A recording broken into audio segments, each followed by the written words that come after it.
Oh, here we go.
What a play after play after play. And there it is.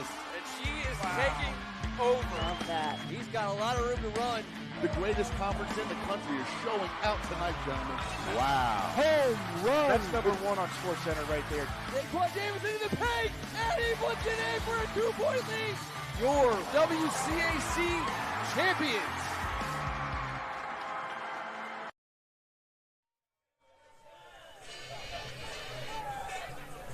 And welcome to Washington, D.C., home of the St. John's College Cadets. Smithfield Fernandez Stadium. Today, the St. John's Cadets are going to take on the Archbishop Carroll Lions. We're in a familiar place with one of our favorite backdrops at Rock Creek Park. The trees starting to turn their fall colors. There's a little bit of a smell of football in the air again. An old school matchup today. We're really looking forward to a great game. Alongside me, as always, broadcast partner Kevin Ricca, who has a very special guest to start off today's broadcast. Thank you very much, T. We're very proud today to bring you a little football here out of Fernandez Stadium. But with us today is St. John's new president, Kevin Haley. Kevin, welcome. Thank you for joining us today. Great to be here. This is fantastic. So, Kevin, how's it going for you? It's great. You know, we got a lot of people passionate about the mission at St. John's, and that makes it easy. A lot of good things going on, great kids. And, the kids come back to school. There's a lot of energy, and it's good to feel that energy. You're a local legend. You're a class of 87 at Georgetown Prep. You're a football superstar, a track athlete. Go on to Princeton. You're a decathlete there. So if sports are in your blood, what is a day like this as you take over as president of St. John's? And what is a day like this, though, in the mind and the eyes of the president of the school? Yeah, you know what? I think it's special because all these kids out on the field, Carroll and St. John's, they have a rare opportunity, and that's to go out and show everybody what they've been working on and compete. And anybody who's been there knows that's where a lot of learning happens, right? And so we learn from our teachers, we learn from our coaches, we learn from our teammates. And you get tested by times of adversity, and St. John's has certainly seen that in the first game, but they bounce back in the second game. And that's all you really want for your kids is them to learn that resilience and that grit and that ability to bounce back. And so I just hope we have a great game. There's a lot of legendary athletes from both schools. And so I look at Carroll and I'm wondering, who are we going to see today, right? I'm used to growing up seeing Lawrence Moten or Mo Hall was more my age. He was number 2 wrestler in the country and probably the best dribbling nose guard that's ever played football. But now, my kids are, growing up and showing me the videos of Nick Harbor, and you're like, Yeah, if you're a track guy, you got to look at him and say, that's not one of the best WCAC athletes. That might be one of the best athletes to ever put on a pair of cleats or a pair of track spikes. It's hard to quantify what he's able to do. And so I'm sure we're going to see some great athletes here today, and hopefully it'll be a great game. We obviously got a great day for it. It's beautiful. We're going to date ourselves. We've been doing this now for quite a while. We did a little show during the COVID era, and we had Lawrence Moten on our show. Oh, wow. And we've kind of unofficially said probably the best we've ever seen. Yeah. Ever, but like you said, today we just saw Nick Harbor the last couple of years. There's going to be a new generation of guys coming today. It's really cool to have this community and the WCAC, and we love being a part of this. It's awesome. It's definitely an honor and a privilege for me. I feel it. I feel the weight of it on my shoulders, and being a steward of what the role that St. John's plays in that, and to come out and compete and give it our best every weekend. That's what we need to do. You talk about learning for the kids. How about you? I mean, you've never done this before. This is a new frontier for you. You are a lawyer. You've been in business. You've done so many great things in those areas, but now you decided, why high school? Why come back and do this? Yeah, I had 2 boys graduate from St. John's, and I was blown away by the experience they had. And really it comes all back to the mission, right? You got a mission that people are really passionate about, to educate young men and women from diverse socioeconomic and cultural backgrounds. And what that yields in the classroom, in the cafeteria, in the weight room, on the field, is the kids have an amazing experience. Like, they actually love it. They like being here, and you can see it in their – I just had back to school night with the freshman parents. And they're coming up to me, searching me out and saying, man, my kid's loving it here. And I'm like, already? It's a big adjustment. That's awesome. But they really do enjoy it. And that's great. It's great to be a part of that. And then, what they're doing with that is just phenomenal. We just had a graduating class, just a class of 24, not 4 years, 1 year. And we got 9 kids going to Catholic. 31 kids got into Maryland College Park.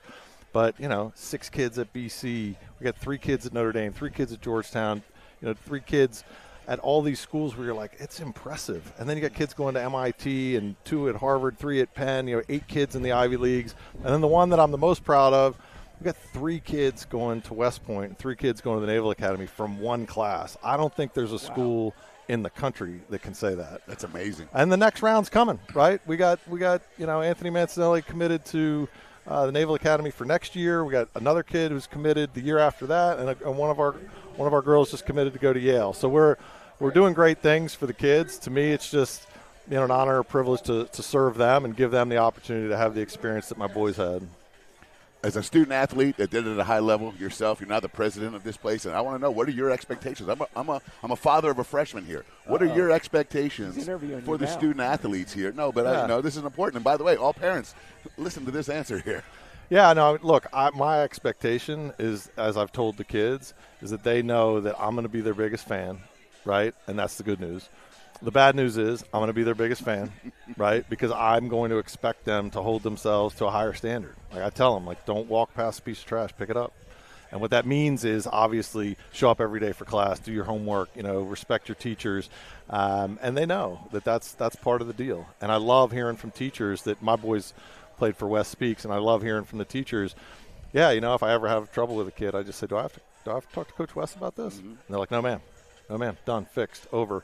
And so that's my expectation, is they're going to be students first, and then when they come out here and compete and they step across that line and the whistle blows, that they're going to play every single play like it's their last, because we all know, it might be. And no regrets if you just play every play like it's your last. And if they do that, I'll be proud of them. One last thing before we get to some football here. I know you got the academics part all taken care of. We're at a sporting event. We all played at Maplewood. We all played youth football. Talk about just sports and how it, in continuation of what you're saying, sports in and of itself, how it helps build the character and as part of the atmosphere. Yeah, I think, the thing about sports is there's a scoreboard, right? There's a winner and a loser, and there's no doubt about it. So you deal with little disappointments every day, and you learn to bounce and rally. I always say Adrian Peterson got knocked down every single game, and then you got to get back up. And that's the great thing about the sport of football, right? The best players in the world, they get knocked down, they got to get back up. And there's a little bit of that in every sporting endeavor, in the weight room, running hills, right, in practice, running suicides. And that challenge, that tells you my legs and my lungs are saying it's a red light, I got to stop. But you actually learn over time it's just a yellow light, and if you run through it faster, you're going to be okay. That helps you when you got young kids. You got to wake up in the middle of the night, right? You got a job, and you got to wake up, and you got to post, and you got to get there in the morning. And so they're just all those little life lessons that you learn by challenging yourself. You know, we'd be remiss if we didn't just mention the past president, Jeff McAbelly. He did such a great job, is going to be sorely missed. But he did a great job of leaving you this place the way it is, and for you to take over and take it to another level, man. No, I'm very fortunate. As I always say, my first job is first do no harm, right? So it's a place that's in a great situation, and I'm happy to be here. Thank you all for making the time. I really appreciate it. I mean, if there's a shoulder pad somewhere or a helmet lying around, I'm ready to go here. I mean, this is what a great interview. I don't think they have a helmet big enough for you, I was going to ask this. I was going to say, do you think these guys with big heads are more intelligent? But then I'm going to stop. But listen. Well, you've got a big head, so no. We'll make the special one. Kevin Frank will make the special one for him. Don't ask questions you don't want to hear the answer to. Thank you very much for your time, Kevin Haley. It was a pleasure having you here today. My pleasure. Thank you very much. Thanks, guys. Thanks for everything. Have a great day. Welcome aboard. Thank you. You guys have a great day. Yeah, and good luck to you. We're going to turn everything down to the field now. We're going to get ready for the pregame festivities. We're going to turn it over to Curtis, who's on the PA. Thanks, guys. We got to screen grab that and send that, please.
It never gets old, Kevin. It never gets old. The anthem.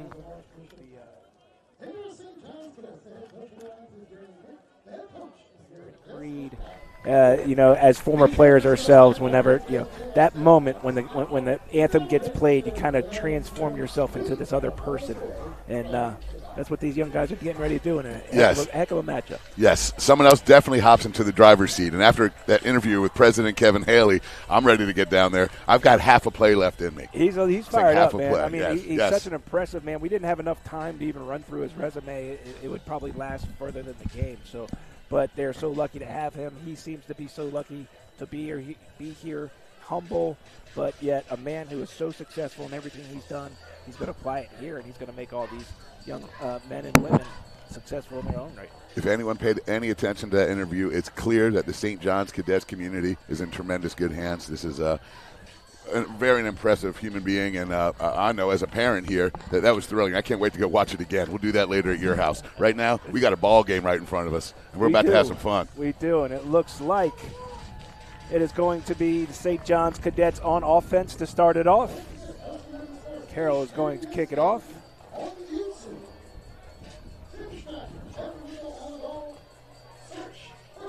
We've got a shout-out, Curtis Cross on the mic. He does an excellent job. Tremendous voice, incredible DJ. Just an overall great guy. Thank you, Curtis. Starting it off for Carroll, number 88, Victor Diaz-Aviles. Somebody Coach Quick brought up in our interview yesterday. And here we go. It's going to be fielded by Reese Williams near the goal line. He's got a crease. He's going to turn it on. And it's Aviles that takes him out at about the 44-yard line. Great start for SJC, and a great job by Carroll to finally bring him down. And it's a great start to Reese Williams' senior year. He has come out the gates, 2 touchdown receptions in both 2 games so far, leading the team with 4 in the season. He's gone for over 100 yards in both weeks, and I see no reason why he wouldn't have that type of game this afternoon. We've seen it already for the past couple of weeks. Keep your eye on number 1. St. John's got to take over at the 44-yard line, 1st and 10. Naeem Woods, the quarterback of St. John's, back to receive the snap. 3 right, 1 left. Empty backfield. Screen to Brayon Williams. And Carroll does a great job of bringing him down for about a gain of 1. Number 16, Robert Coleman on the stop. Excellent play in open space. St. John's trying to get the ball in the hands of their playmakers. One of the best ones out there right now, Brayon Williams. Yeah, he had 122 first-half rushing yards last week. He's going to get it early and often. Reese Williams, Brayon Williams at the bottom of your screen. 2 wide out to the left. 1 in the backfield. It's a handoff. Tyler Butler Simpson, if I'm not mistaken. No, I'm Dejan sorry. Tally Rhodes, that's Day-Day. Rhodes. 10-yard run. Great job by the offensive front there. They move the sticks. Jordan Harrison leading the charge. Cross midfield. Adrian Hamilton. Now on the 44 heading in, 1st and 10 for the Cadets. Looks like a compact formation for St. John's.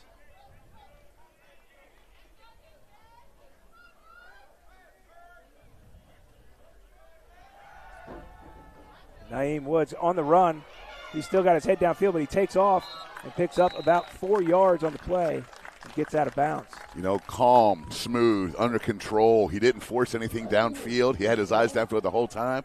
Get yourself 4 yards, put yourself in a nice spot on 2nd down. This young quarterback's coming into his own. I think last week he showed that. 13 of 18, 221 yards, 3 touchdowns. He made about 5 different throws. He's got the heater, but he can throw the changeup too. He showed some touch last week. Naeem is good on numbers on the year. His first start a couple of weeks ago, he made some rookie mistakes. He corrected those last week. There again, showing the veteran moves, keeping his head downfield, getting out of bounds. Sweep to the left. Drew Williams still going. He's going to get into the end zone. Touchdown, St. John's. But there is a flag all the way back at the line of scrimmage. And this one, Kevin's going to be coming back. We got a holding call. Going to be second down and 16 for the Cadets. But Drew Williams showing his explosive speed right there, T. 6'2", 200 pounds. He got up that sidelines. And I know they're bringing it back. But that's a play that I think Coach Bailey's going to come back to here in the not-too-distant future. Sometimes when there's a big hole, it tends to be because there's a hold. And when there's laundry on the field, you can guess that's what it's going to be, and St. John's going to be taken back. It's going to be hard to try and make those holes all day because Coach Quick told us that the D-line is his oldest unit. Some of the seniors, leaders on the team, and no one bigger than number 0. Jerome Sims last week had a strip sack. He's a force to be reckoned with. He looks like a player down there for Carroll. Yeah, Coach Quick did say that is his group of leaders. That's his unit that he says has taken control of this team, and they're going to need to do that on this drive. Jerome's on the left edge this time. Got some movement from St. John's. 3 to the right, 1 to the left, 1 in the backfield. Naeem going to throw. It's going to be a screen to Williams again. Day. Oh, I'm sorry, Day. You're correct. He's got it. He's all by himself. And that is going to be a touchdown for the St. John's Cadets. And it looks like we have 2 more flags on the field. We'll do this again.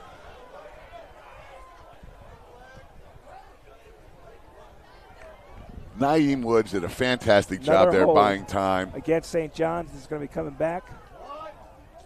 Is that from the spot? It is from the spot of the foul. So it'll still be a first down, I believe. No, it's going to remain second down and 1 from the 35 heading in.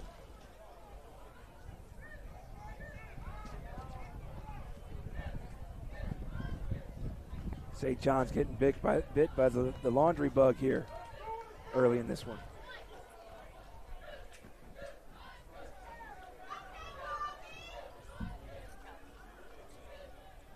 Naeem Woods, pistol formation. It's going to be up the middle. Brayon Williams. Dejan Talley Rhodes.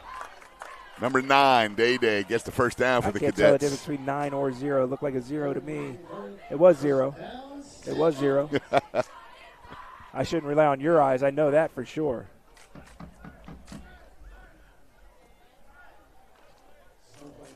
We're going to try it again. I just threw a flag on myself there. My bad. Yes, Thank you. The referee's going to get me eventually. I know my eyes are better it. than your eyes. You have the monitor. Well, I believe the play before we have also flag thrown, but we'll go back to that one. I'm putting that one under review. Here we go. Nonetheless, it's first and 10. Cadets. We miss you, Ken. From the 31. This is Drew Williams. In the Wildcat, keeps it himself. Gets up close to the first down. He's going to be about a yard short.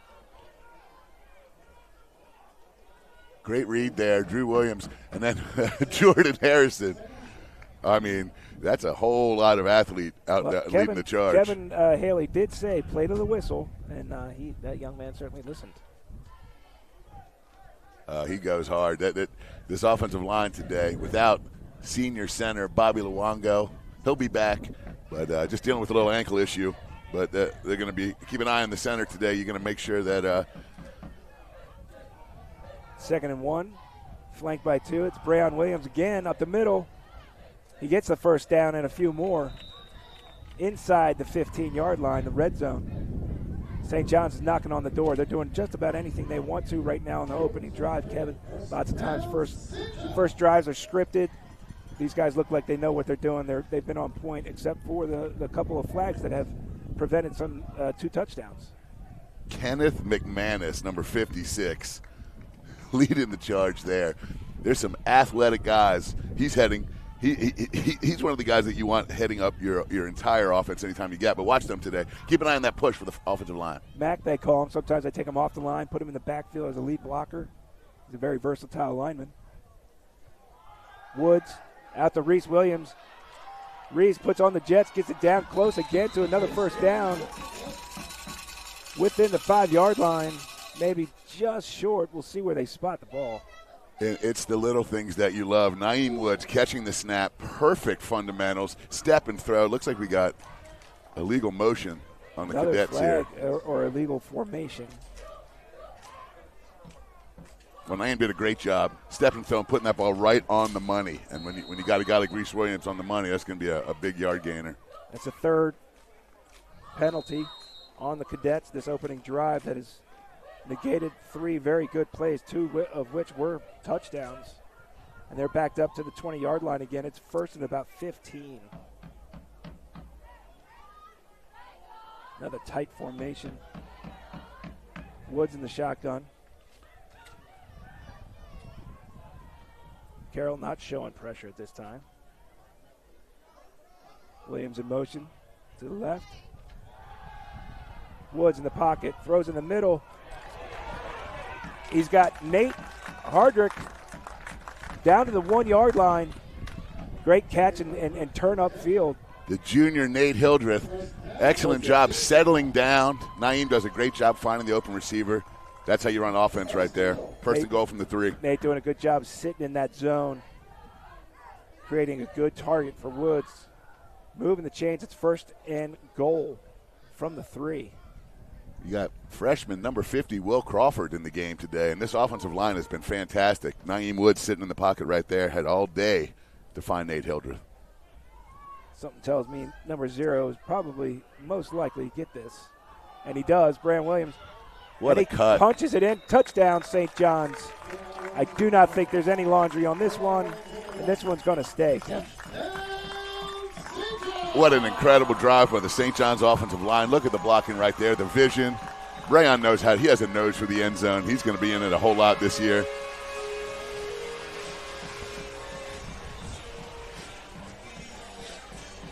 Ruben Kelly Asasi on to kick the extra point. Last week's Special Teams Player of the Week for the Cadets. Ruben does a great job, whether he's kicking it, holding it, but he's a special teamer. It's going to be Nolan Stringer who's going to be there you go, trying to put it through the uprights. And Ruben will go and hold because that's what he does.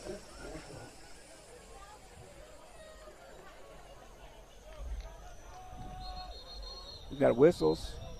No kicks, no good. See what this more than likely going to be on the Cadets.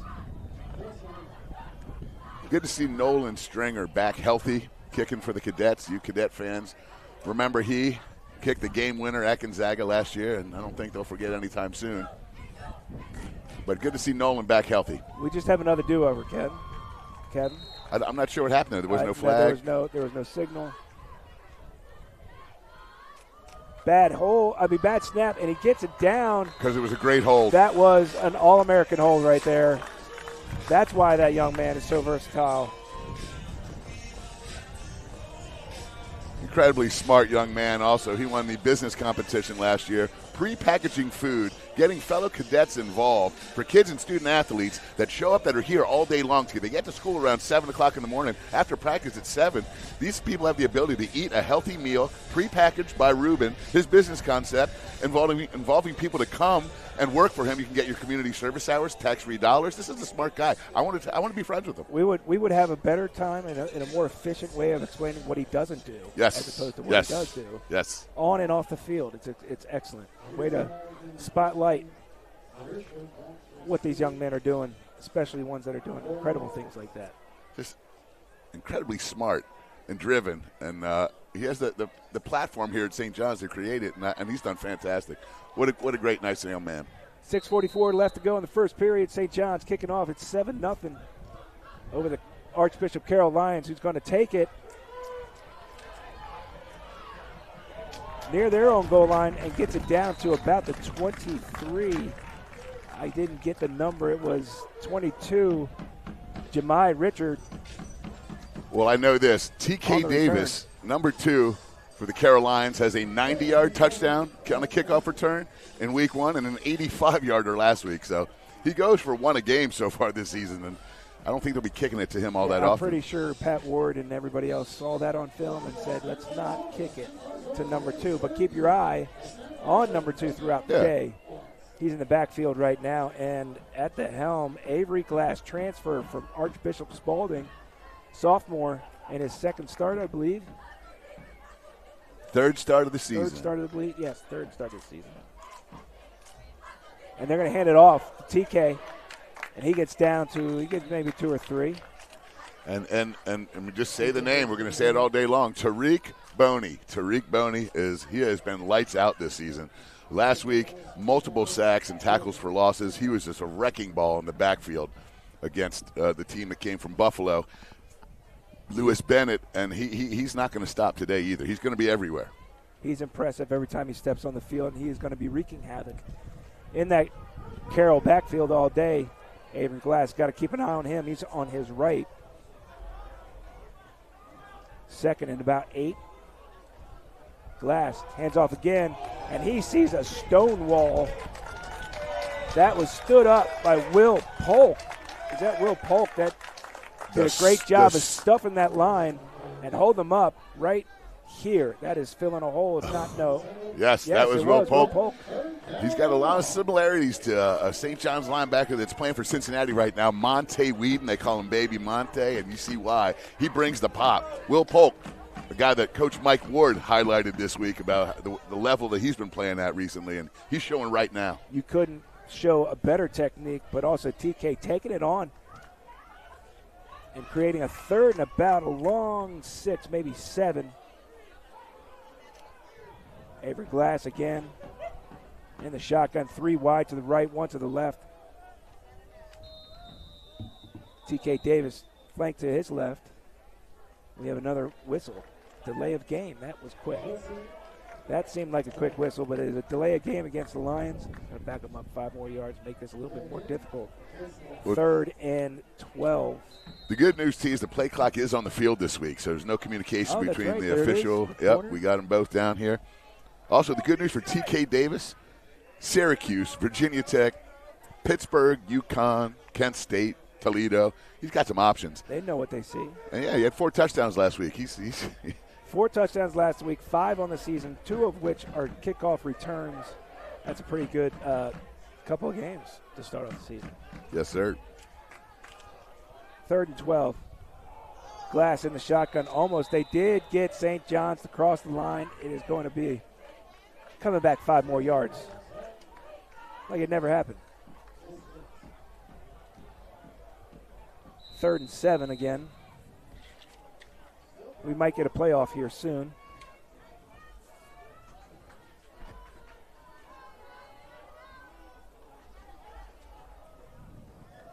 We're going to go outside to TK in the flats. He's going to turn it on. He got the first down, and he lost the ball as a fumble. St. John's recovers it. What a hit. Gets out of bounds. That was a great hit. What a great effort by Davis. But Kai Connolly, number 14. It looked like the head on the helmet on the ball technique. Here you see it right here. It pops out. That's the end of it. And Brayon Williams recovering the fumble. I'm telling you, Kai Connolly had 2 first-down receptions last week, a pass breakup, multiple tackles. This is a guy giving effort on both sides of the ball. He was injured early. He's not injured anymore. He's showing what he's got to offer this year. Formerly predominantly an offensive player at first, now has made the transition to predominantly defense, and I think we've seen why in the last couple of weeks. Yeah, and he's going both ways. He's going to be a factor for the rest of this season. The coaching staff loves the level of ball he's playing right now, and you can see it. So St. John's takes over in Lion territory right about at the 30-yard line, 1st and 10. And an opportunity to get another score with 4:56 left in the first quarter. Woods looking to pass. Takes it himself right up the middle. Sims takes him down right before the first down. He picks up of about 8. We have a flag again, way deep. Personal foul against St. John's.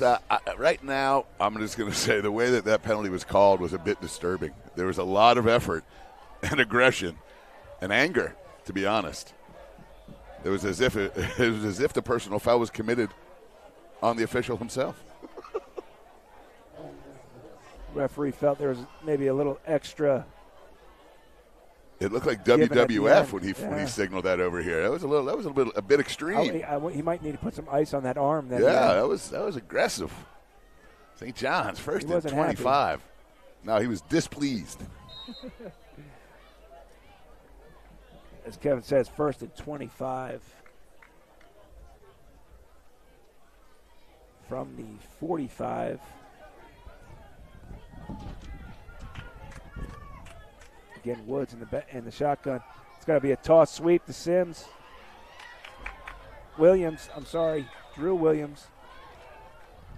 Good Not defense much going there. there. Nah. Nice jump cut to avoid one tackler, but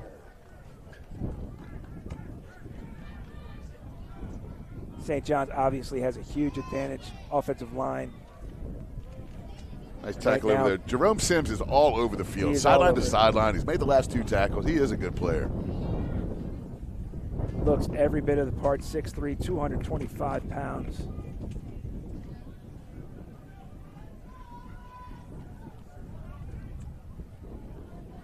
Other notables, Aaron Marbury, another name we have been calling for years for Carroll. Middle linebacker, number 7. St. John's 2nd and 25. Woods go to the air. He's got to get out of the pocket. And there he is. Sims tries to take him down, and he gets rid of the ball, but there's another flag. And I do not know what that possibly could be. Sims had him in the grass while he's still holding the ball. Smartly, Woods gets rid of it. I think he got rid of it in time. That may be a ground. He's outside the pocket, so it can't be intentional grounding. I don't know. I don't know if it's grounding. Well, if this is always fun when you don't really. It's not really that obvious. I do not see what that foul was. It wasn't a roughing the passer. He didn't get him up high. Let's see if they wave this one off. Yes, they did. So we're not crazy. We kind of know what we're seeing. And the referees, he thought maybe it could have been a grounding, but he was way outside of the pocket. Smart play by the young quarterback, and an incredible play, again, by Sims for the Lions.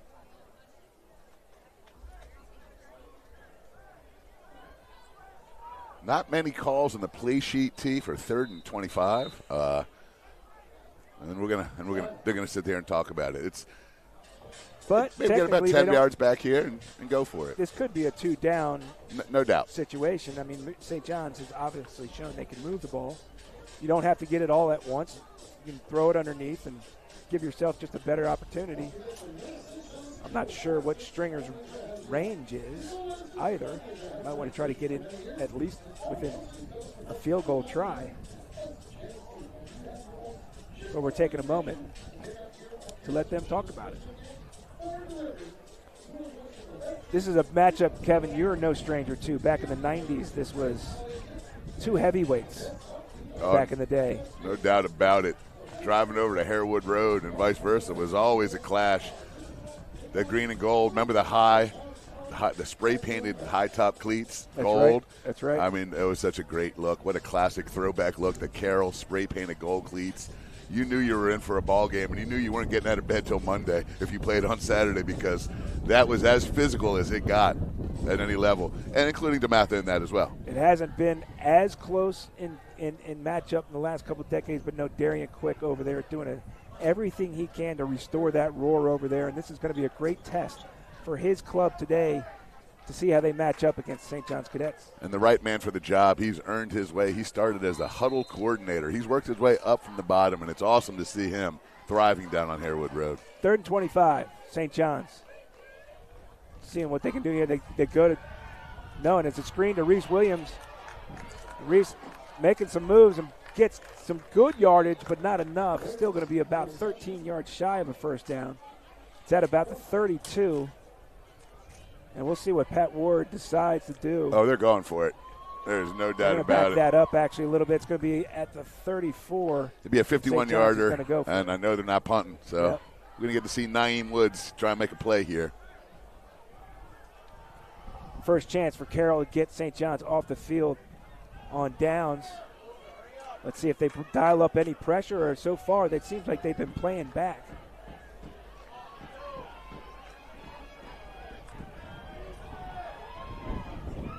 Whatever you got to do, you got to keep your eyes on number 0 for the Lions. Woods, play action, looking to his right. He's going to take it himself. There's another flag. He takes it out of bounds for a short game. This is going to be another, I think, holding call on St. John's. It was right, yep, he is right when he pulled away from the pocket. Now St. John's going to be forced probably to punt this. Stripes are active. Well, that was early. fourth. That was fourth. They're going to decline it and take the ball right here. Oh, that's true. You're right. So Carroll takes it over on downs, able to get St. John's off the turnover, and short field stop them from putting any more points on the board. That's a huge test in and of itself that this young Carroll team has met in this first quarter. Yeah, great stop there by the defense. You cough up the ball, and your defense holds strong. That gives the offense some momentum here heading into this drive. Avery Glass, again, transfer from Archbishop Spalding. There's a pretty good quarterback over there by the name of Malik Washington right now. He's going to the University of Maryland. He saw the right and wanted to come over here and show what he can do. And here he is on 1st and 10. Handoff to Davis. Ray Urquia, he has been so active this season on the front. He is quick. This guy started as a freshman. Ray Urquia and Josiah Mpofu are going to be 4-year starters here as Cadets, and they're only in their sophomore year. And they have gotten better and better. And as they get bigger and better, they got their future is extremely bright. But keep an eye on Big 99. He's everywhere. 2nd and 9 for the Lions. See if they finally go to the air here. Motion 3 to the right. And no, it's a handoff to Davis again, and he has nowhere to go on the right side of the line. St. John's doing a great job. Gang tackle for the Cadets. Chase Pankey, the senior wide receiver, he has a touchdown in each of the first 2 Cadet contests. Now he's out there playing a little on the defensive side of the ball, making tackles in space. Nice play, number 12. And just like that, Carroll's faced with another 3rd and 9. Have not been able to pick up a first down yet in their second drive. Got bunch formation over to the right. 3 right, 1 left, 1 in the backfield, and we got movement.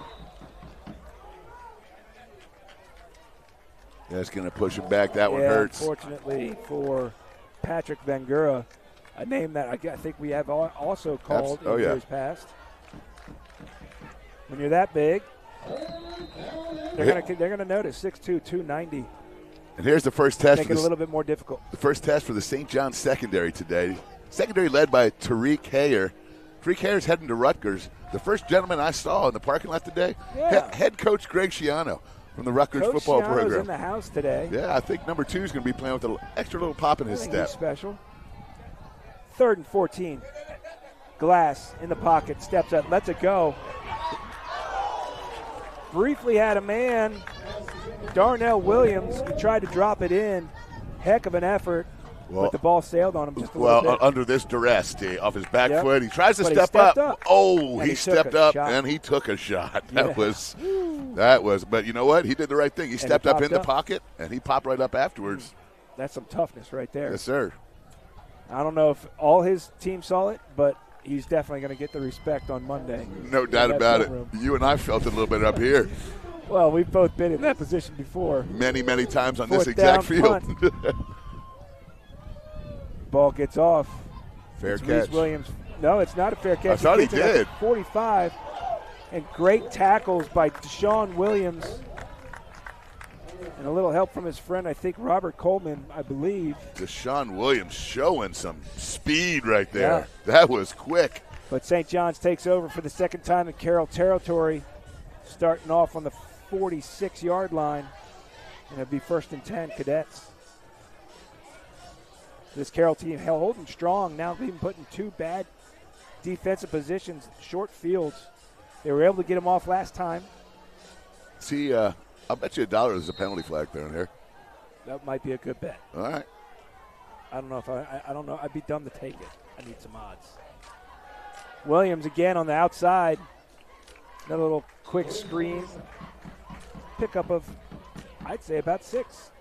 Yeah, take what the defense gives you, get into 2nd and short, get that run game going. I think they feel like right now, if that much cushion, and you're going to give that much cushion to Reese Williams, get the ball in his hands, see what he can do. He just showed it right there. So it's 2nd and 4. St. John's.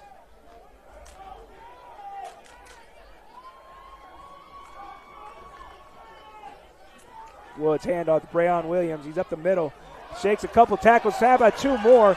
Breaks it out to the outside, and St. John's is going to walk it into the end zone for touchdown number 2 on the day. Now that was one heck of a run there. He ran through a bunch of arm tackles, put a foot in the ground, found the left back side of the end zone. Wow. There was 2 right there, and then he bounces it out and shows his speed. And Amir Wallace-Jones is one of the best blocking wide receivers in the area. He is a physical specimen. Every week as Breon's been running into the end zone, you see number 10 downfield doing work. He's going to get some praise in the receiver room at film time as well, and he's earned it. He does every week. Stringer for the point after. He gets it off. It's good. It is 14-0 St. John's over the Carroll Lions with 14 seconds left in the first quarter. The St. John's offensive line putting their print, their stamp on this game to start off so far.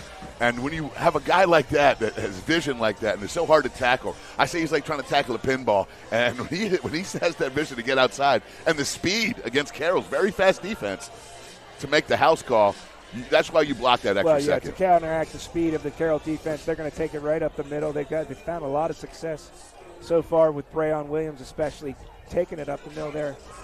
And they're using their strength, no pun intended, to their advantage right now offensively, which is giving them a 14-point lead.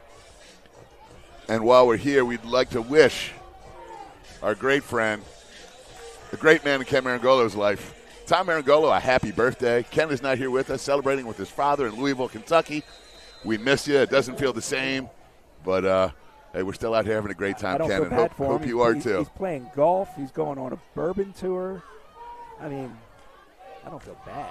I do miss him. Do you do those 2 things at the same time, or are those separate? Actually, they're separate, but somehow they're together. Yeah, at the same time. Makes sense. Stringer has got it teed up. Back for the Lions. I believe it's TK Davis and Jemiah Richard. What? We have another whistle where we don't know what's happening. There's no flags on the field. Maybe they weren't going to do another do-over. We just leave that up there because it's easier than not having it, right? Well, yeah. Okay, I took it off. There was no flag, but they are walking it off. So it may have been offsides on the Cadets. But they hadn't kicked it yet when the whistle blew. He followed through and kicked it. Once again, I'm confused. It's okay. Thank you, T. It happens when you get late 40s. Confusion starts to set in. Right, I think it's like start to go. 49, not so much 48. Here we go. Kick is off. No whistles, no flags. And it is going to be Richard up the middle. And he's got some room. He bounces it outside.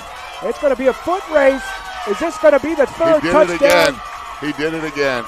Oh, you're right. It is TK Davis. That is 3 weeks in a row for the young Carroll Lion. 3 kickoff returns in 3 weeks. There are no flags. Well, there's a late flag. I saw it. It was a late hit, and the touchdown is going to count. It's after the play. There was a hit. There was a block in the back at about the 15-yard line after the touchdown was scored. You can't take that away from that young man. I mean, we talked about it. The touchdown's going to count. The touchdown is going to count. I saw the whole thing. The ref did too. I wasn't so sure we were going to see it again against a team like St. John's, but when we said he looked like the real deal, that right there was the real deal. And let's see if they don't bring this back to where the spot of the foul was, or if it does stand. They have not put the score on the board yet. Wow, I don't think they got that. They got the call right, but the timing, the touchdown I thought was personal scored. Foul the touchdown. Carroll. This was a bad play. It is going to stand as a touchdown, I believe. Yes. Yeah. There is 6 on the board. So they got it right. They got it right. How about that? We got to can that one, everybody. Kevin actually agrees with the call of the referees. Every now and then. Oddly, it was one of the weirder ones. But I did see it, and it was a bad play. Somebody's going to be doing some push-ups or something. Aviles puts it up. It got tapped, and it still goes through. I believe St. John's actually touched that ball. But Aviles with the strong leg able to power through that and get it up and in. How about that? TK Davis. He was everything that he is billed to be. 3 kickoff touchdowns in 3 weeks. That will be 6 touchdowns on the year, 3 of which are on kickoff returns. He likes to score from very far away, apparently, and right then he showed it. I think that was probably about 80-something. Future fantasy football geeks out there, keep your eyes on TK Davis in your keeper leagues. This man only knows how to score from deep. And I noticed the first offer on the board for TK Davis is Syracuse. Have we seen some Carroll Lions go up north to Syracuse and have Marvin Graves, Lawrence Bowden, who we've now mentioned 3 times on this broadcast. Well, you know what? He those 2 names for us, for you and I, it's pretty obvious. When you think of Carroll, you think of those 2 guys. Lucky enough to be friends with guys that we looked up to as our idols when we were younger. Lawrence Moten is the best football player I've ever seen that didn't play in college. He shocked the world by playing basketball at Syracuse. Winds up leading the Big East and being the all-time scorer in the history of the Big East up until about a decade ago. It was right here. Many years ago, we saw him take it 99 yards from left to right. And when he was on with us a couple summers ago, he said that was the first time that everything just slowed down. Yeah. And it was so easy. Johnny St. Dusser. John's take it. Johnny Dusser didn't think he was slow. We've got Stephen DeCarlo Rogers still going. The freshman says he's going to take it himself. Kickoff return back-to-back in this game in St. John's. DeCarlo Rogers. He took it from the right side all the way across to the left and down the sidelines. Great blocking again. No flags on the play. You never forget your first one, and the freshman getting into the end zone, number 13, with the offer from Maryland, the offer from Penn State. He's showing you why. How about that back-to-back kickoff return touchdowns here? That's right. We got a young guy here said back-to-back kickoff returns. 1 for Carroll, 1 for St. John's. Stephen DeCarlo Rogers for St. John's just took it back again. There's been a lot of action here at the beginning of the second quarter. That was big time. We're going to be watching these guys right here in this field and on television for the foreseeable future. Back-to-back kickoff returns. And we got the best seat in the house. We're having a good day. What do you think? These seats look all right? Yeah. Yeah, they're all right. I gained a little friend here.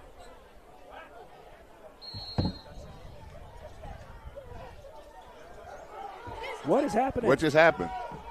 Again, the refs getting in the way. I did not see a flag, but obviously I did not either. And it was right as he started coming across the field. It would make sense where one would be. So it's 1st and 10, St. John's. Well, we were caught up in the excitement. We didn't see all the – we tend to not watch the referees huddle because we never really get an explanation as to what they're huddling about. But we now know. So we're back to 14-7, St. John's getting the ball right around the 39. Second and about 7. All that excitement for nothing, Kevin. I'm tired. See, I showed up exhausted. Yeah, but here's the deal. It's game day. We got to forge ahead. We'll push through. Yeah. And so will these young men. 2nd and 7, and then we got another flag. We got another whistle. That's before the play. It's probably going to be motion on the Cadets. It is. They're going to back up 5 more for 2nd and 12. Man, I'm not usually doing this. Ken's doing this. This is exhausting. I know. You never know how much you miss him until he's gone. Yeah, that's true. Miss you, Ken. Hope you're having fun golfing. I'm going to tell you right now. You know who's exhausted? These yellow flags. They have not been used so much. They got to be. They got to be exhausted. They are just being put to the test. Height sickness, like motion sickness. 2nd and 12. Naeem Woods got 2 friends in the backfield with him. Drew Williams on. Oh, and it's a bad snap. Ball's on the ground. It looks like Carroll's got the ball. Turnover into St. John's territory. This is a huge swing of events for Carroll, who now has a short field themselves. I did not see who was able to jump on it. It might have been 13 or was it our usual number 0? It was. I think it was our number 0. I think that's Jerome Sims, Johnny on the spot. If in doubt, yeah, just say Jerome Sims, because he's involved in the play no matter what. That young man right there, right in the middle of your screen, that young man came to play today. Now the St. John's defense is going to have to answer the call after a turnover, the same way Carroll did in the first quarter. What do you always say, Kevin? Sudden You're a big change. fan of a sudden change. I love it. See if Carroll doesn't take your advice and try to put one in the end zone here on 1st and 10 from the 30 in enemy territory. It's going to be a swing pass to Richard. He's going to be a one-on-one tackle. He breaks one, but then the cavalry comes for St. John's, but a great gain for the Carroll Lions, probably one of their bigger ones on the day offensively, and it's going to be about 2nd and 4. Nice play there. Good to see Tariq Boney hustling downfield. Number 42, Paul Gandolfo hustling in there to get on the tackle chart. Carroll may have found a little bit of rhythm finally offensively here. Their best position on the day, 2nd and 4 from the 23.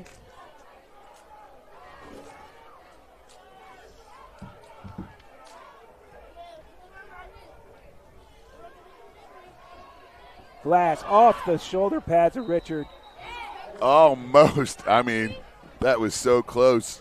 Don't let it into your body. To body. pick Jimmy Egan on the deflection, and there's no chance. I mean, the reaction time would have had to have been. But that ball ricocheted, hit him in the numbers, and dropped real quick. He was on the way to make a tackle.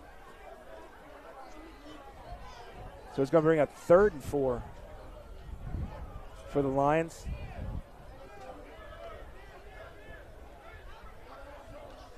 TK Davis, the dynamic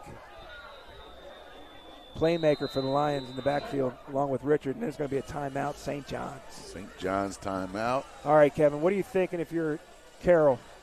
This is your best opportunity all day, 3rd and 4 from the 23.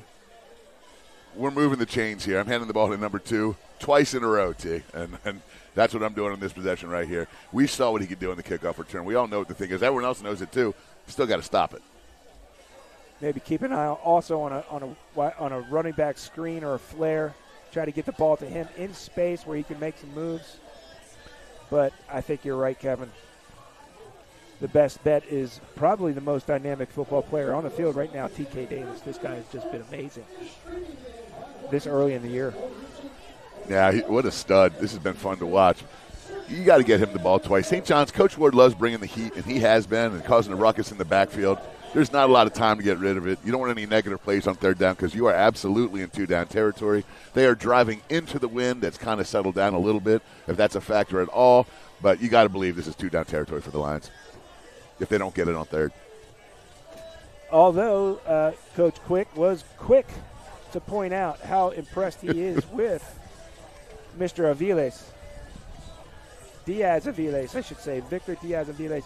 He made a point to say that our kicker is phenomenal. So I don't think he would hesitate, really, to at least get 3 points on the board. You don't want to leave him out on the field. But I also don't know if they'll have more opportunities or how many opportunities they'll have this close. Carroll in a great position right now to try and make this a tie ball game if they can't get through this 3rd and 4. Glass. He's going to go. Oh, and it's Tariq Boney. He's As awesome. we said, that was an incredible play. Jumps up and knocks the screen pass down that was headed for TK Davis, as we had talked about. And it is 4th down, and right now they are not going to bring on the kicker. They are going to go for it because I think you're right. They are not going to be down here all that often, although they found themselves there now, and they're going to take advantage of the opportunity to see if they can't continue this drive or get it in the end zone. 4th down and 4 for Glass and Company. He's going to let it go. He's got a man right at the sticks, and they are going to get it. That is Chris Palmer on the reception. Good pitching catch from Glass to Palmer, and they're going to move the sticks. 4th down conversion. That is huge for the Carroll Lions. Chris Palmer is a big-time athlete. He's typically Here they go again. Quick, Glass, back. Oh. Go deep. Had a man, but he took a shot again. A shot. How he popped, I'm telling you right now, I have nothing but respect for Avery Glass moving forward for the rest of this day. He has taken 2 just knockout blows. And he popped up. He didn't pop up. He jumped up, like specifically jumped up.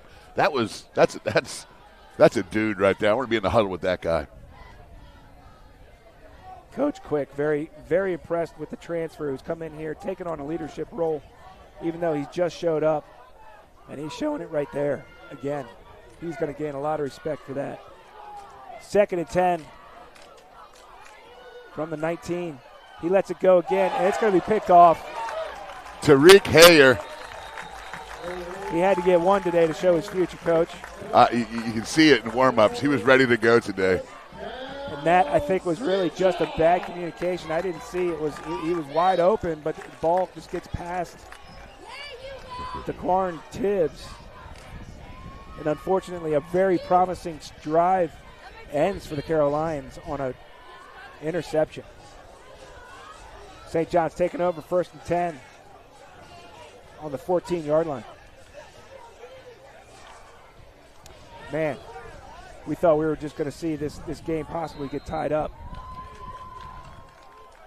What a blow to this Carroll Lion team. That's now two turnovers to 1 for St. John's advantage.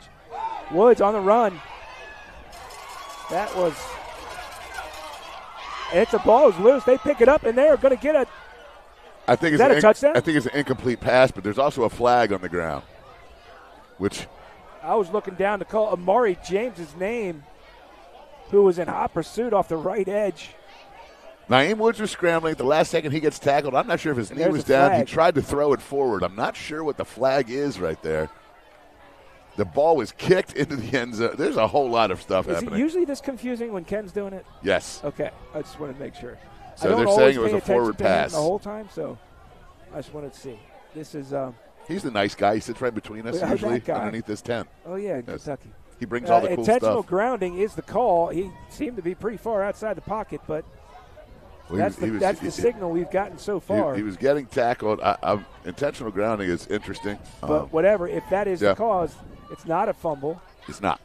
It was a forward pass. They did say that. I did see the referee doing this motion, the hand forward motion. But how about the effort by Amari James for Carroll? Came almost untouched on the right side. Don't know if we can see that again. Yeah, it looked dangerous there for Naeem Woods for a second, and then he got flushed out a little bit to the right. See, no one's listening to me either. I know. Now I know how Ken feels. So now it's holding. That's declined. Intentional grounding will be accepted. And a loss of down. You know what? There's a lot of signals there. I think he did pretty good. Got a little exercise in. And at the end of all of this, it is going to be about 2nd and 20 from the 2-yard line. St. John's got their backs right on the goal line. Carroll's going to smell it. They're going to probably try and bring some pressure. I'm no coach, but that's what I would do with you there in a situation like that. See if they can't overcome the pressure. But now is the time to do it statistically. Now's also the time, I think, to hand it off to Brayon Williams. And they do. Up the middle. And he's met, but he shakes it off, bounces it outside, gets a good run, gets good room for St. John's. It's going to be about 3rd and 13. How about those feet? No, it's going to be about 3rd and 15. He only got about 4 or 5. Look at that balance there. Looked better than that. Did you see him take that hit and jump over? Got to bring him down on the first one, but it's extremely hard to do. Darnell Williams getting in the tackle column, just like his twin brother Deshaun. Both of those guys making plays out there for the Lions.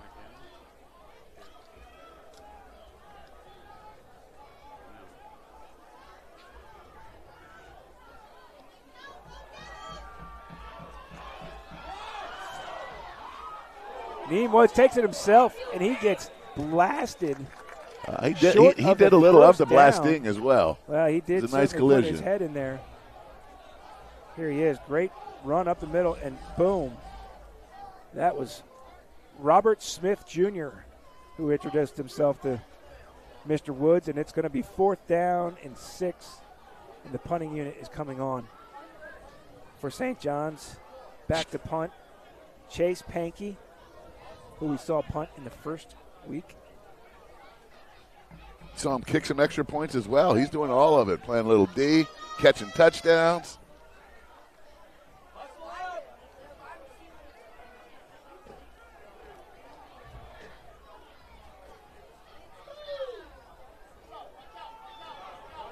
Kick is off. It's short.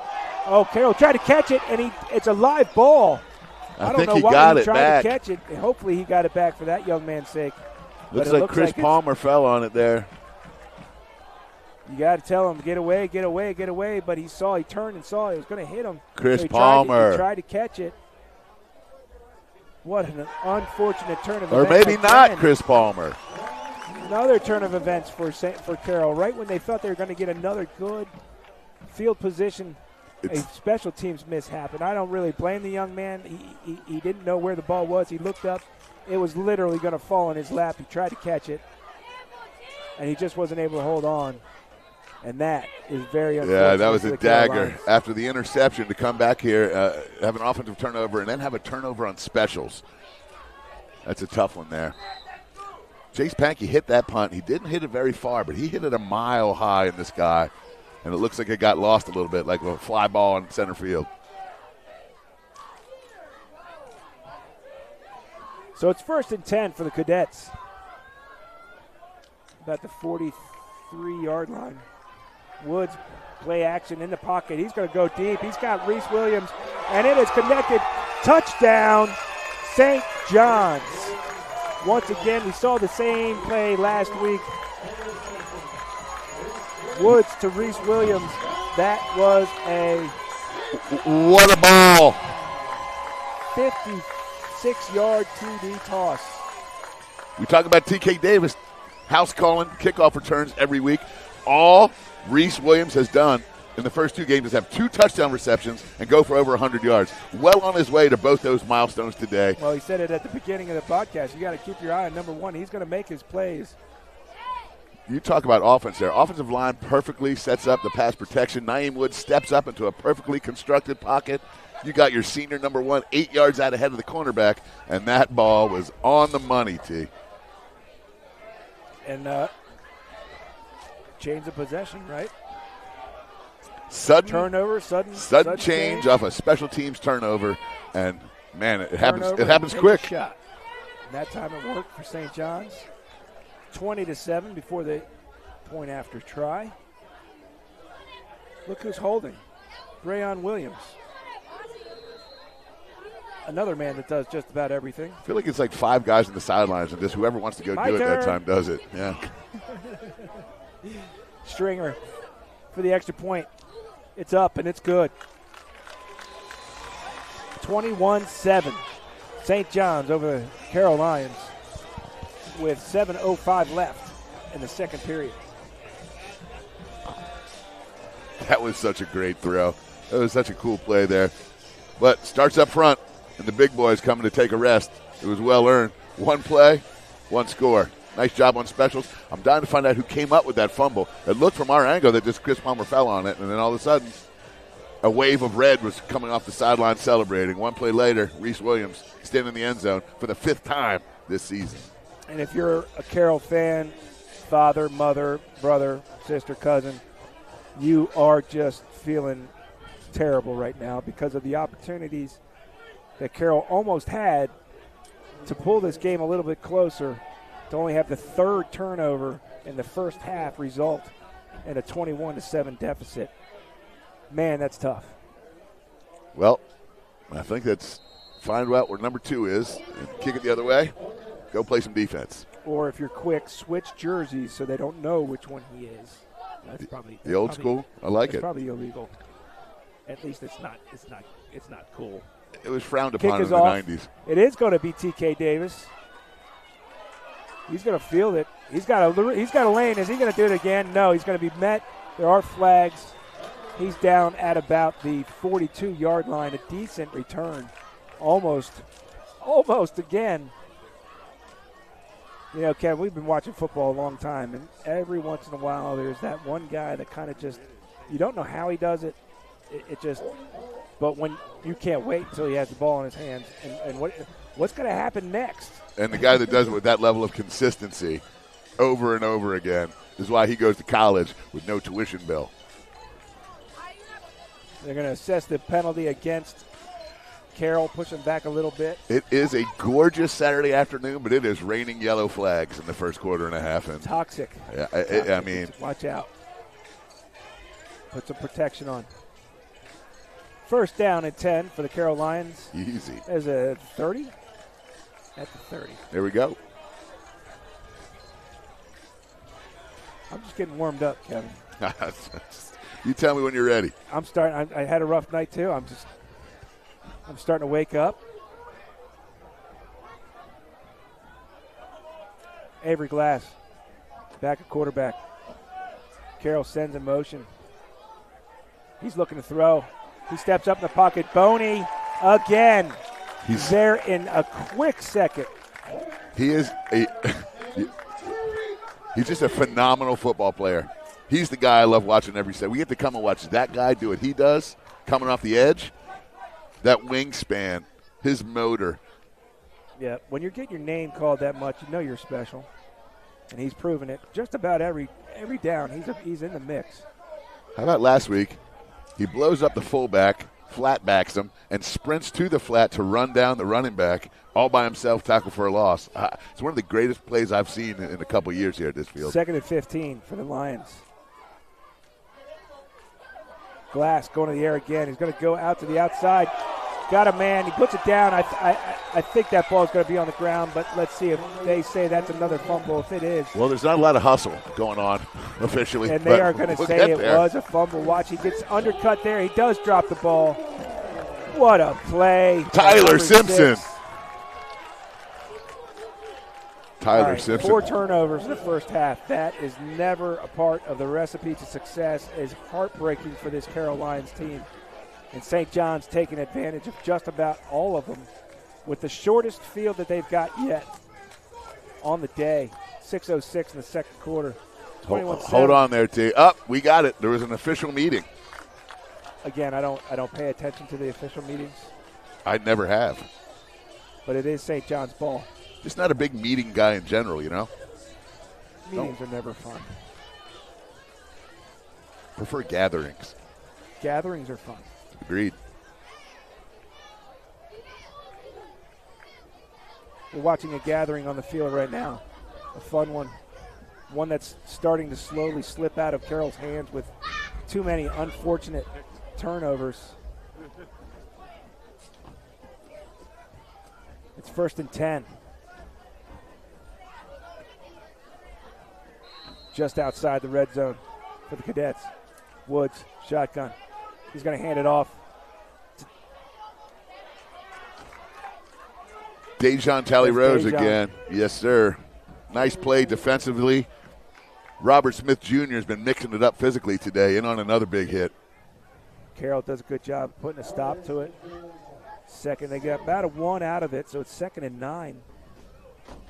What a great conversation we had earlier. Kenny Lucas, an all-time stud in this conference. I mean, one of the more beloved guys. Legend coach. Yes, he is, and one of the nicer gentlemen. It's always cool hanging out with guys like that. He's doing a great job down there at Carroll. He's got a daughter who's a senior here at St. John's and had a great experience. Very cool talking about having kids at a dance last night. How old are we? He's also had stops at Gonzaga and O'Connell.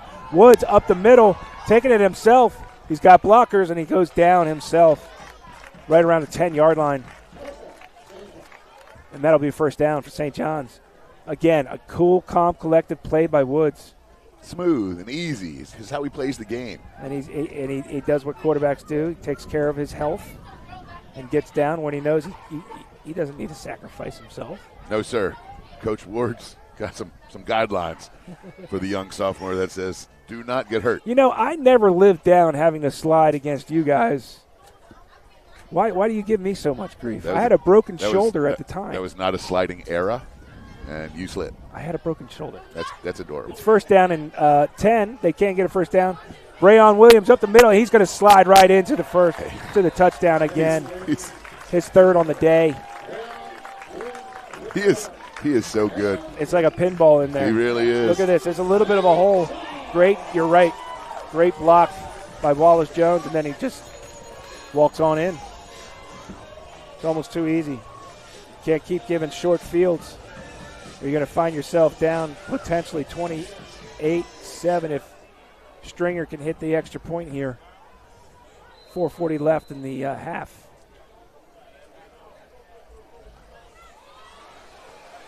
It's up, and it's good. 28-7, St. John's over Carroll. But it's not time to get discouraged if you're a Lion. I know Coach Quick isn't. There's still a lot of football to play. You just got to start, as Greg Schiano says, chop, chop, chop, and eventually you're going to make some success.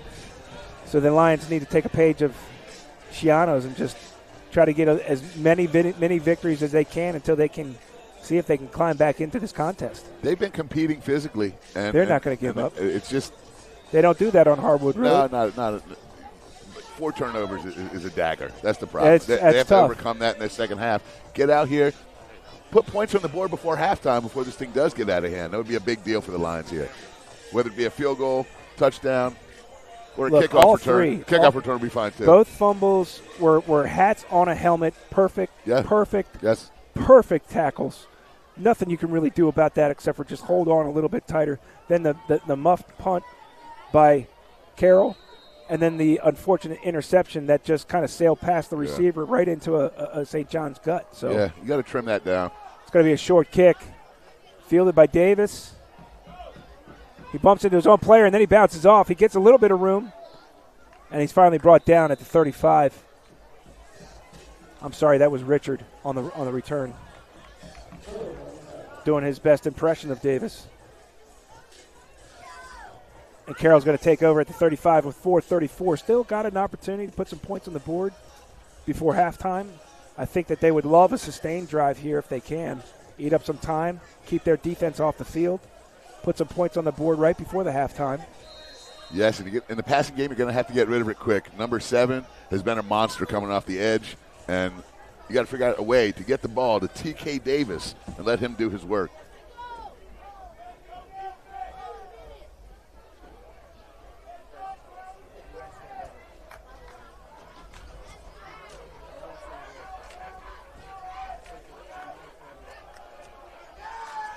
First down play does go nowhere, and we got a late flag.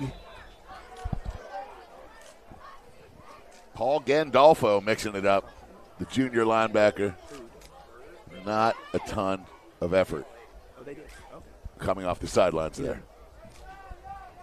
Not talking about Paul Gandolfo. He showed a ton of effort on that I was play. trying to consult with Victor Maddox over here what that was. And it's going to go against the Cadets, marking it off. I think there was a little – the referee said he saw a little bit of a face mask grab there on the tackle. An inadvertent face mask, Yes. five-yard penalty. Yes. 1st and 5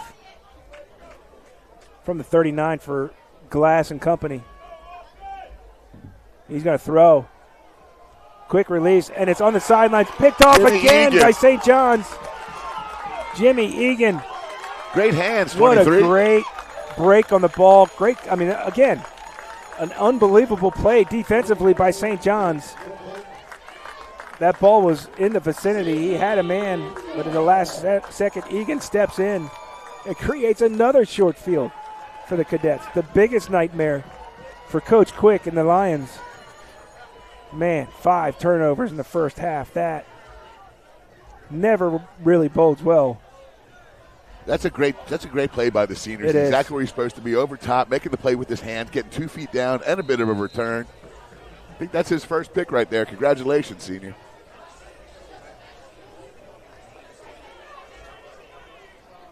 If you want to go throwback, it reminded me of a Mike Bonanni. There you go. Safety back in the day. 6'3", athletic. Carroll timeout here. I think it's sudden change time here, too. You know, I love it. We already talked about it like 50 times. We've heard this. I can't stop, but it's cool. Repeatedly today. It's a game of momentum. And when it's going your way in a game like this, you want to pour it on. No better way to do it than with number 15 at the helm.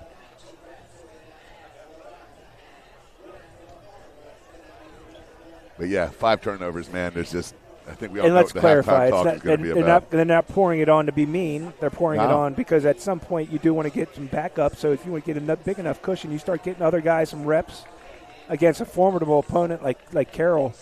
It bodes well for your squad on the SJC side. But if you're Carroll, you're looking to stop them. You're looking to stop them here. You've stopped them in your own end zone, in your own side of the field once already today. You can do it again. No time, too much time to give up at this point. But 5 turnovers has got to be demoralizing for these young men. And it's hard. You know, you're sitting in that pocket. You've taken 2, when I mean major collision hits. He took 2 monster shots. Number 7's lurking. He's lurking. Yeah. You know, you got to get rid of that ball quick, and there's not much you can do. He did. He got rid of it quick. It looked good in the pocket. Just sailed on him a little bit. He wanted to hit that gear down, maybe 5 yards shorter if he can get it.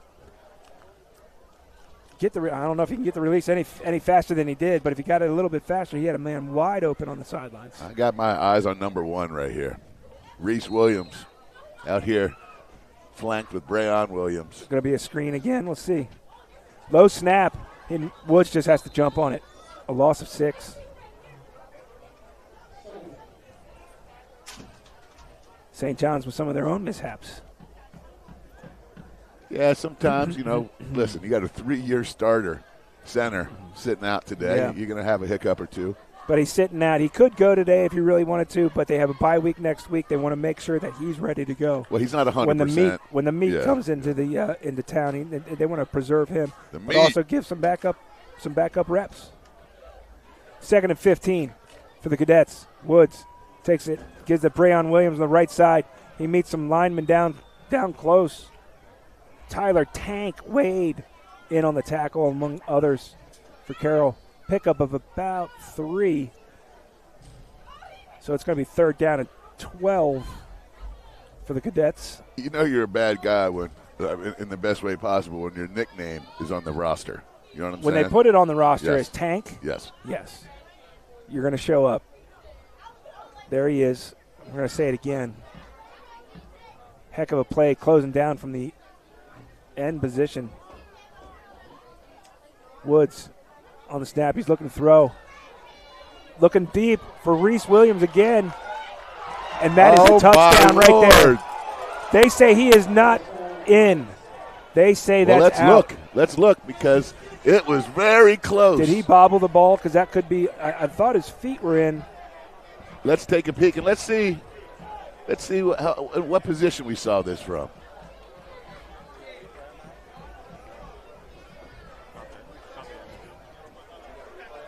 We're seeing if we can get a replay on that one. Heck of a ball right in the back of the end zone by Naeem Woods. You said it, Kevin. Reese was going to get loose.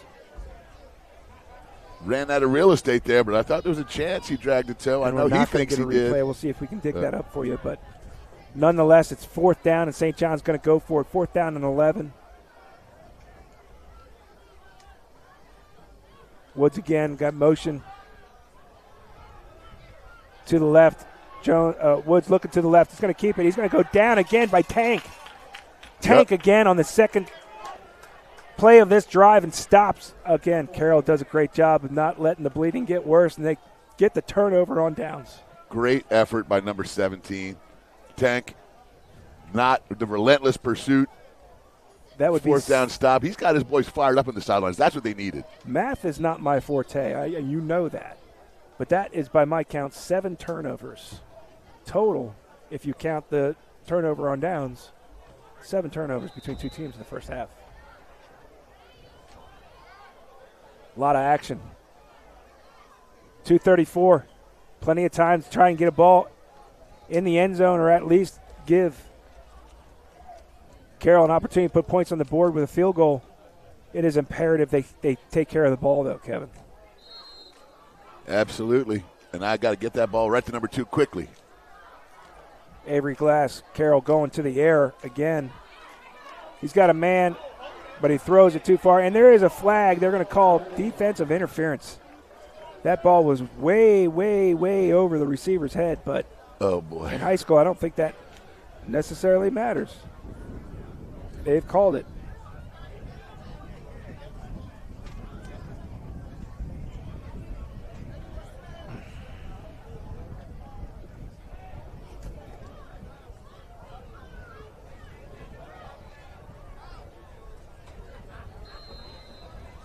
And it is first down. Carroll Lions right at midfield. Again, a great opportunity for them to kind of close this gap a little bit before halftime. Glass takes it. He wants to throw. It gets blocked again. It gets knocked down at the line of scrimmage. Whole bunch of hands up in the air. He had to throw that on his back foot. A lot of pressure by that front four for St. John's. They've been awesome, that front four from St. John's. They're relentless today. all the time. They have been today. Joel Tillery, number 21, playing some defensive end in there. Will Polk, number 11. How about those big guys up front for Carroll, hanging in tough, doing the best they can to give Glass at least a little bit of time to try and get rid of that ball. They're strictly going to the air now. Second down and 10. It's a little quick pitch to TK Davis. He cuts it up. Great cut.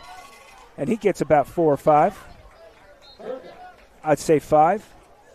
Clock is running, though. 2:15. They're not in too much of a hurry here. They do want to milk some of that clock, so they're not in the hurry-up 2-minute offense. They want to make sure that St. John's never gets another shot here offensively. Probably a smart move by Coach Quick. Plus, when you hurry up sometimes, Kevin, you make mistakes. Let's just be calm. Absolutely. Again, take chops with the axe if you're Carroll. Third and about 6. Glass, again, looking downfield. Blocked again by, I believe it was Boney. No. 71. Jordan Harrison on the defensive side. Jordan Harrison making a special appearance up front. That looked volleyball-esque there. It did. Right at the net. And that's also Amir Wallace-Jones chipping in on the defensive side. Avery Glass listed at 5'11", 170. That may be one of the reasons why now he's had 3 balls knocked down at the line of scrimmage by the St. John's front four. He's got to find a little window, adjust that arm angle a little bit sometimes. Huge play in the second quarter here. 4th down and 6 for the Lions, trying to keep it alive. Just looking for a first down. Boney, he goes deep. And it's incomplete. Good defense. Boney breathing down the neck again. And Glass takes another shot. Look at this. Right off the edge. Oh, boy.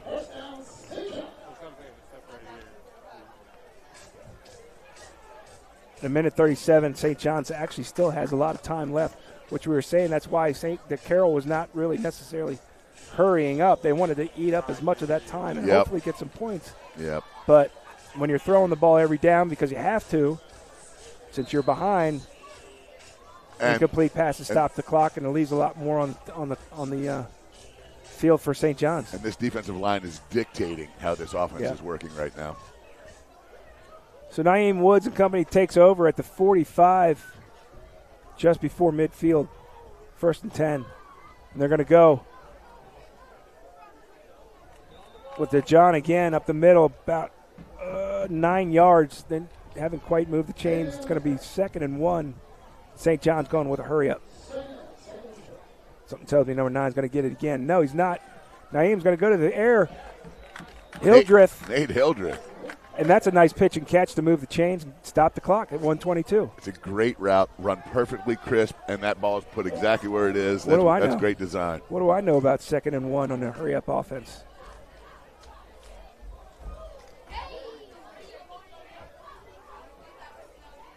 Dejan comes off. Drew Williams comes off.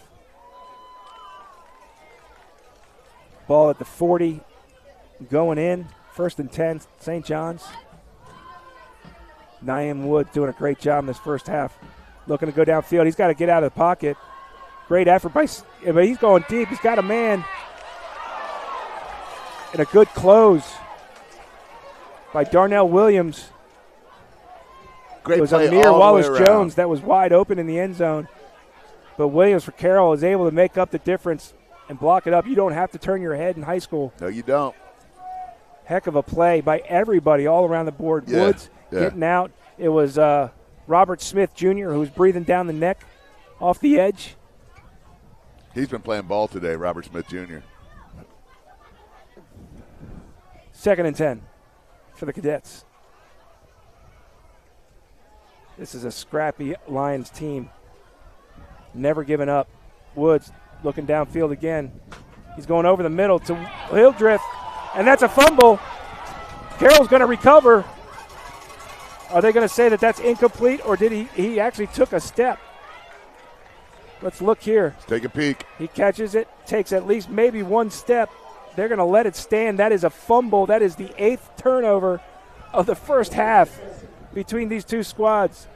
The more damaging ones being from Carroll to St. John's, but this is another meeting. Another meeting. Okay, as they discuss around the 10-yard lines, we'll discuss here, Kevin. Have you seen so many turnovers? These two teams have come out here and hit each other in the mouth, regardless of what the score is, 28-7. Forget that. If you didn't have a scoreboard, you wouldn't know the way that these two teams are going after each other. And this is classic St. John's Carroll any era. No doubt about WCAC. it. No doubt about it. The pads are colliding today. And it is officially going to be Carroll's ball. Yep, first and 10, Carroll. 1:05 left. You don't want to take too many chances here, but you still want to try to get some points. You can do so in a minute. Glass steps up, flushes out, going to take it himself. He's going to get a first down. He reaches it, and it's going to be really close. Heck of an effort. Man, this young man. They're going to stop the clock for a measurement. Nope, they're calling it a first down. They're going to stop it to move the chains. What an effort by Glass. Smart play. Get the first down. Sacrifice your body. Get that clock stopped for a minute. Get your team ready to go. Clock has started. 46 seconds. They need to hurry up here if they want to do anything before the half. Glass again. He's going to go short to Davis. Get a timeout here from Carroll. Might be their last timeout of the day for the half. I think they got one more left after this one. You're correct. One more left for each team. Pretty good clock management, but you want to get a little bit more room. It's tough. You got 80 yards to go. I've called plays on this field before, and I'm glad I'm not having to do it right now. I don't know what you want to do if you're Carroll. You know what I'm saying here? You're in a tough spot. Back's against the wall a little bit. You do want points, 29 seconds. They're not panicking, though. They're not panicking, but St. John's hasn't given up a touchdown in 6 quarters. That's true. St. John's defense. So it's a dangerous proposition right here, but I think if they do what they've been doing, get rid of the ball quickly, like what he just did there. Look, second down and 5. That was the smart play. I've never called plays, so disregard anything I'm about to say. But if it was me, let's take a shot.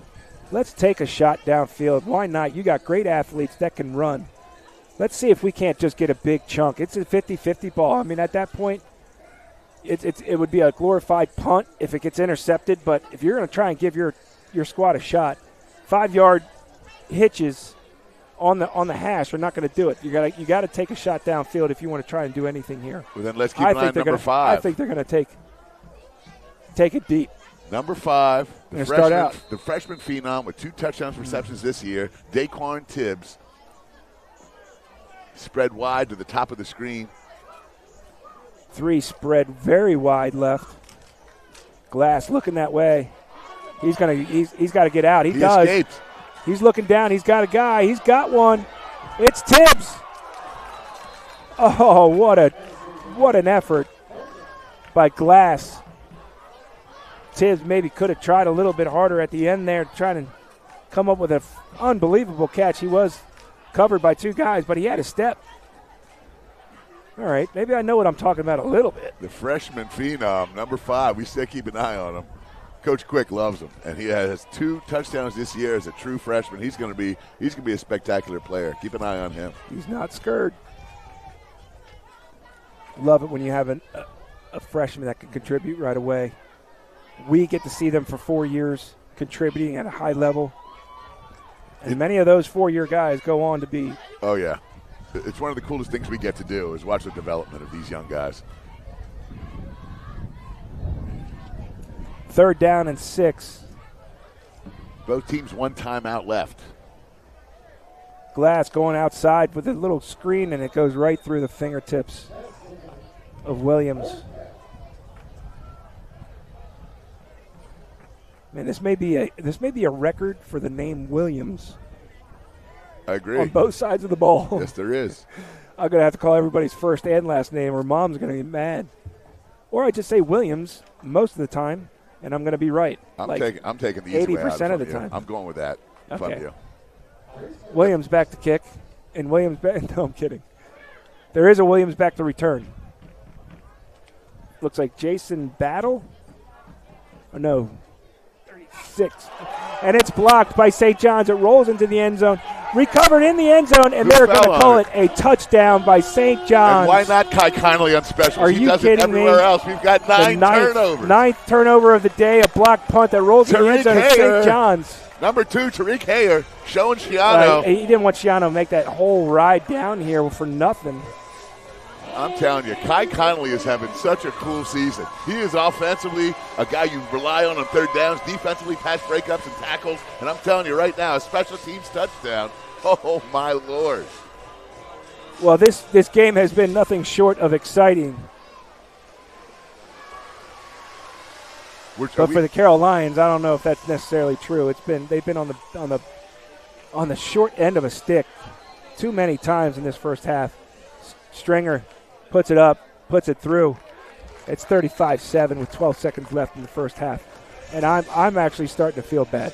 You can't have these many bad breaks in a first half than the Carroll Lions have today, Kevin. I mean, it's been a crazy game. It's the first half. I feel like we've been here for 2 days. It's just crazy, the back and forth, the amount of penalties, turnovers. But I'm going to take a nap at halftime. Is that okay? I'm going to just close my eyes. Can we get some warm milk to the First Amendment tent? Hydrate. Well, I will say this, T. I'll give you full credit, and Ken's not here but anytime I can sit here with a guy I've been friends with this long, a guy who sitting here in his wheelchair kicking the crap out of cancer, it's pretty inspiring, brother. What you're doing right now is amazing. You got to keep it rolling. I know how great it is. I mean, how hard it's been, but I know that you've been handling it with grace. And I got to give you a little shout out here today. They make them tough in the WCAC, my man. You know, you ain't lying, brother. You ain't lying. I'm out here for the kids, man. They're taking my mind off anything I'm dealing with. Yeah, well, it's remarkable. Both the Cadets and the Lions. I tell you what. I'll tell you who made me tough. Guys like Kevin Washington, former safety for Carroll, that's on the sidelines right now coaching. Al Clark, who's become a good friend of mine. Both of them. Carroll takes it. It's Davis getting pinballed around at 6 seconds left. 2 incredible guys you're talking about right there, and they toughened me up a little bit too, my man. No one toughened me up more, though, than Jamal Williams. I've never been hit harder in my life. I was a big dude. I was 6'3", 225 pounds as a quarterback, and I can only remember one time I did not go forward when I put my head down, and it was when Jamal Williams came from the side, and I went completely sideways, and it was the first time I went, ow. Well, there's a reason why he's in the Chargers Hall of Fame. This is true. He was a Rookie of the Year. He was a linebacker in high school for the Carroll Lions. How scary was that? 6'4", Number 55, I believe. 6'4", maybe 250. 52, but I think it was 55. 6'4", 250. He was a man among boys. He put fear in us as quarterbacks. Went on to, I believe, Oklahoma State, if I don't have that wrong. Yes. And then first-round draft pick, Rookie of the Year for the Chargers as a nose tackle. That's what we played against. Carroll trying to close out the half. Oh, he's got some room. Trying to get to the sidelines. He doesn't, and that's going to be it for the first half. What a half. And at halftime, it's the St. John's Cadets 35, the Carroll Lions 7. They've got some work to do. Coach Quick is going to tell them, listen, you guys are fine. Let's just keep chopping at the wood. Shiano's in the house. Show them what you got. We're going to be back in about 15 minutes with the second half. Stay with us. This is First Amendment Sports.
Welcome back to the second half. You're looking at Smith Field and Fernandez Stadium.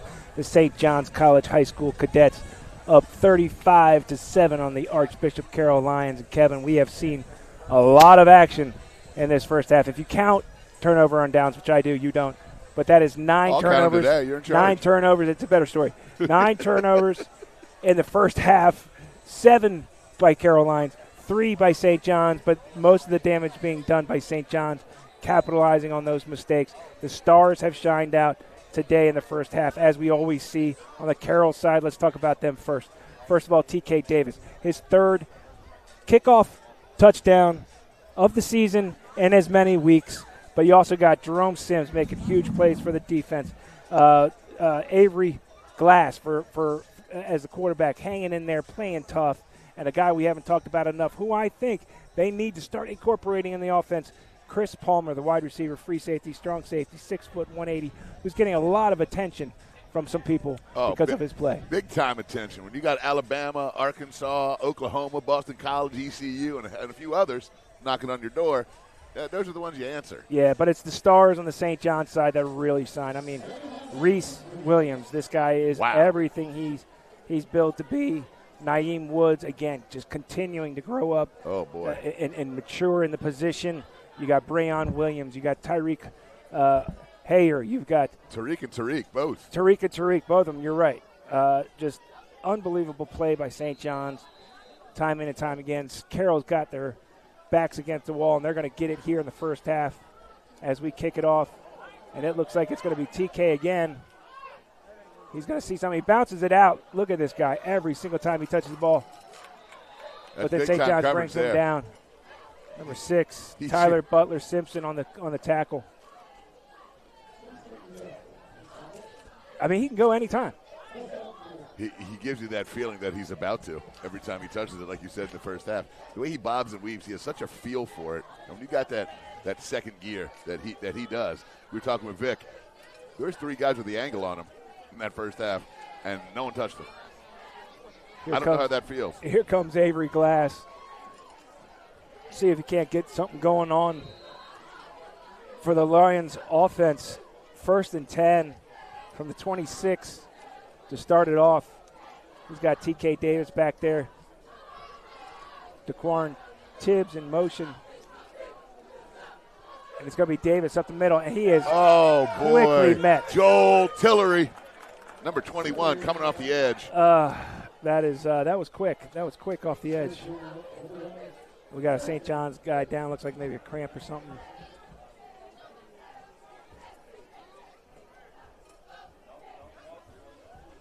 It's Will Polk.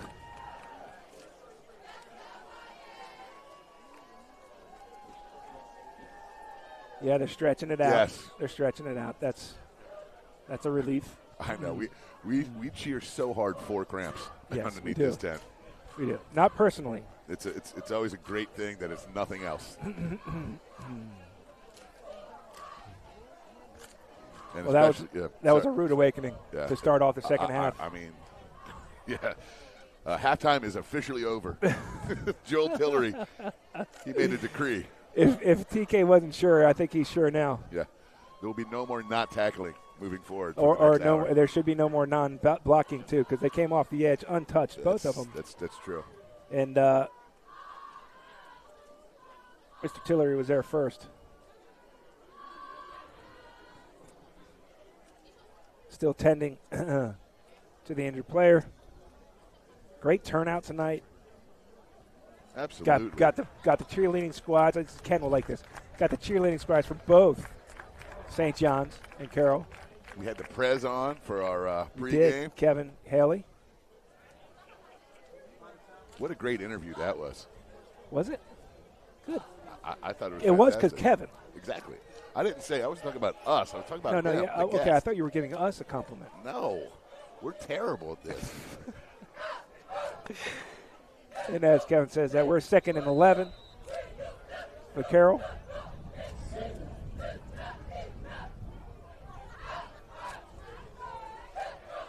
Motion, 3 to one side. Glass looking that way. It's another screen.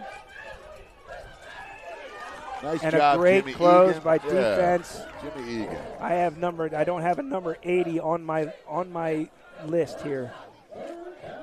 That is an 8-0, I believe. I has an 8-8. That's Diaz Aviles, the kicker. I don't think he just caught the ball. No, he didn't. So that was number 80. Sorry, we do not have your number or your name.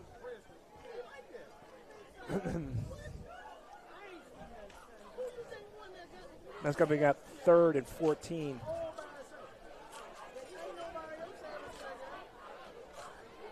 They're trying to avoid another quick 3 and out, but this is going to be tough. You got to try to stretch to the sticks, but you got guys like Tariq Boney coming off the edge with some anger. He's got a pocket. He steps up. He gets outside. He's got a man on the outside. That's Tibbs, but he is quickly met. And it's only going to be a gain of about 7, which would be 4th and 7, 8. And that's going to be punt time for the Carroll Lions. 3 and out. Rico Myers, number 80, there we go, freshman Mr. Myers. wide receiver. Sorry about nice that, job, my Rico. man. Yeah, no, it's good research looking up, Kev. well, I had to go to our crack squad, our research squad. Sweet.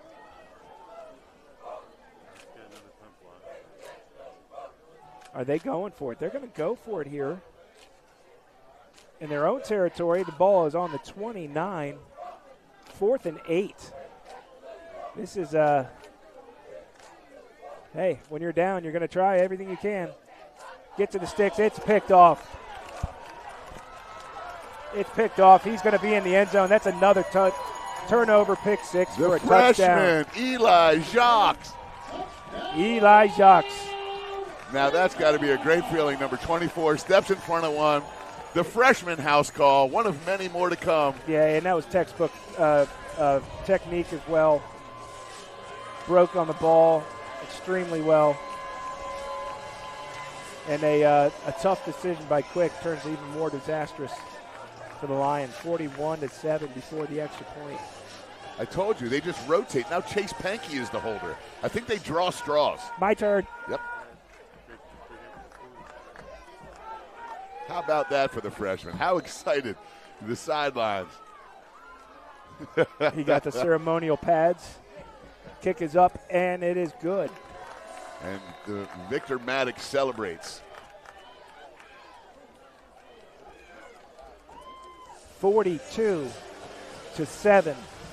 St. John's rolling right now, and it's just too many mistakes by the Carroll Lions. You get to 8 turnovers in a game, and it's not gonna go well. It's gonna be 42-7 before you know it. That sounds crazy. That one, honestly, probably one of the worst. Again, I think they were great plays by St. John's. Great plays by St. John's. They really weren't mistakes by Carroll. You got to hold on to the ball, yes, but hats on the ball, stepping in front, making incredible high, interceptions at its peak. That one right there, probably one of the more easier ones on the day, but. Yeah, the freshman jumped that route. He saw it coming.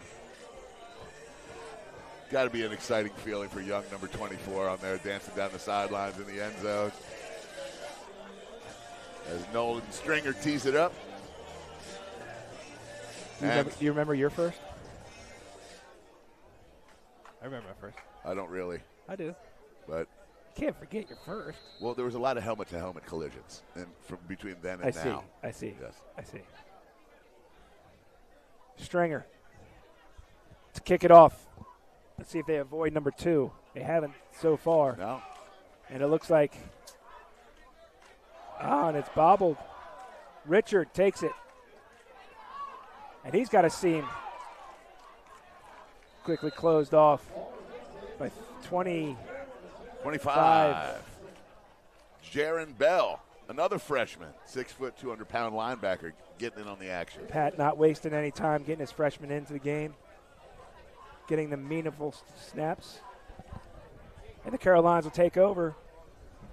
Looks like on the 18-yard line. Both of these teams, especially for this conference, are extremely young. So much youth on the field. Freshmen, sophomores all over the place on both sides of the ball for both squads. These two programs are going to be around for a couple years now. 2 years from now, you're going to have a lot of guys that are no longer sophomores, and these two programs will escalate. But also remember Carroll in a different division. I think by playing these games, they're putting themselves, once again, in prime position to be in that championship game and get one more championship on that division. And they play 3 of the top teams in the other division. Tariq Hayer off the edge. I mean, he was shot out of a cannon. Watch this guy. Watch him time up the snap count, come off the edge 100 miles an hour, and once he gets there, it's over. Yep, great timing. Great player. Again, Shiano getting his trips worth. Come down here, future Rutgers Scarlet Knight. What a perfect fit. Rutgers making some. They're definitely making some moves. They're doing some stuff. Shiano in his second stint there, making things happen. Second down and about 16, 17 for Carroll. Glass looking to go downfield here. He's quickly got people on him. He quickly gets rid of it. A great Safe. effort by the quarterback there. Yep, great safe. effort. Get rid of it. Get to your guy or nobody. Give your squad one more shot on third down. But he had no time to set up. So it brings up 3rd and 16. Could even argue 17. I'm not going to argue with you. We have plenty of time for that. This night is young. Carroll just trying to get something going, see if they can't reach the sticks on 3rd and long.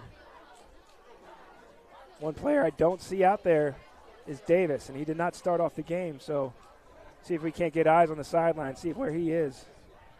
Richard again. Tariq Hayer again.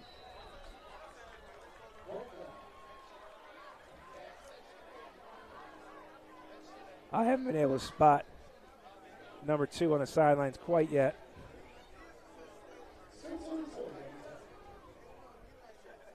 The St. John's defense has really, really started to play well together the last 2 weeks. The cohesiveness. You see the brutality that they bring as we look at Joel Tillery, number 21, who started off this second half with a bell ringer hit. Tariq Harris has been doing it all day, and number 7 on the edge. Victor Jimenez back to punt for the Lions. Back in the back of his end zone. He gets it off. It's going to fall short, but get a roll and get at least to midfield. You couldn't ask for anything better. Just across 2 yards, nice 2 yards there. across midfield. Heck of a punt. Gives the Carroll defense a little breathing room, although still half a field to go for St. John's. And Woods comes back out as the quarterback. Start the second half. Running clock, we're just under 4 minutes in the third quarter. 42-7. I would imagine Pat starting getting in some other guys in the mix here soon. Yeah, this might be the last drive from the ones here, depending on how it goes, but when the clock is running. It's not the last one for Mr. Sims or Mr. Marbury or Arnold Kijambu. Some of the better players on Carroll. There's a scrum in the middle on first down. Got a couple. Let's say 3. Second down and 7 for St. John's. Let's give the credit to just about the front 4 or 5. And Mekhi Williams on the bottom of the pile getting up, defensive tackle number 50.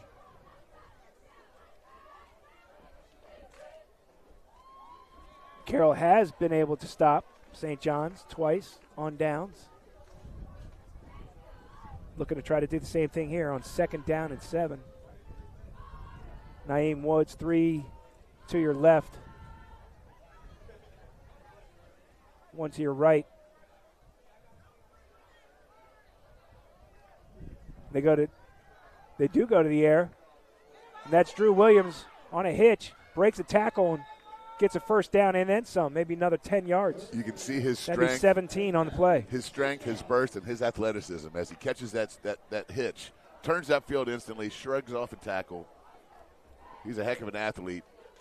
He can come in and play a little quarterback if you need him to. He can run the ball. He throws it well. Naeem's coming off. Looks like Drew Williams is going to be the signal caller now. How about that? Yeah, there you go. Make a reception, come back, be quarterback. Get water for the offensive line. Clean up the towels. There we go. Does some social service work afterwards. What a great weapon to have. And this kid transferred in from Good Counsel this year for his junior season. He's fitting in just nicely here on this offense as we get a timeout call for the Cadets.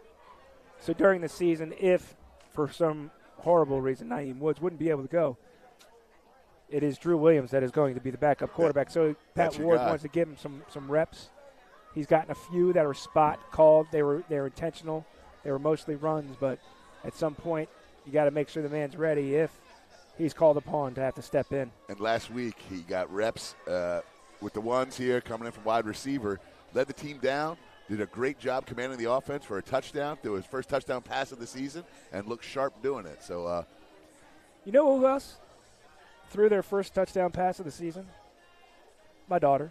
You know what? Olivia Strachan got her first in the brand new inaugural season. Montgomery County Schools has girls varsity flag football. It is so much fun to watch. The girls are having a great time, backed by the Ravens predominantly. The Commanders getting involved. It's a great thing to see. It's great to see the girls get out there and play. It's awesome. It's a varsity sport. It's an Olympic sport now too. It's so cool. I love it. My daughter played last year in a league similar. I can in a lower league. I cannot imagine having more fun. I can't imagine getting a text from my brother saying, "Check out my daughter's first touchdown pass." What a cool world we live in right now. Have fun out there, ladies. 1st and 10 for the Cadets. Drew Williams taking it. Reed, he takes it himself up the middle. A huge hole. And a huge gain for about 11. If they give him the first down, they do. Now you see exactly what Drew Williams brings to the table. Good read. Took a little shot to the back of the head there. Yeah. He's going to come out. Yeah, it was a weird little. Naeem came back in.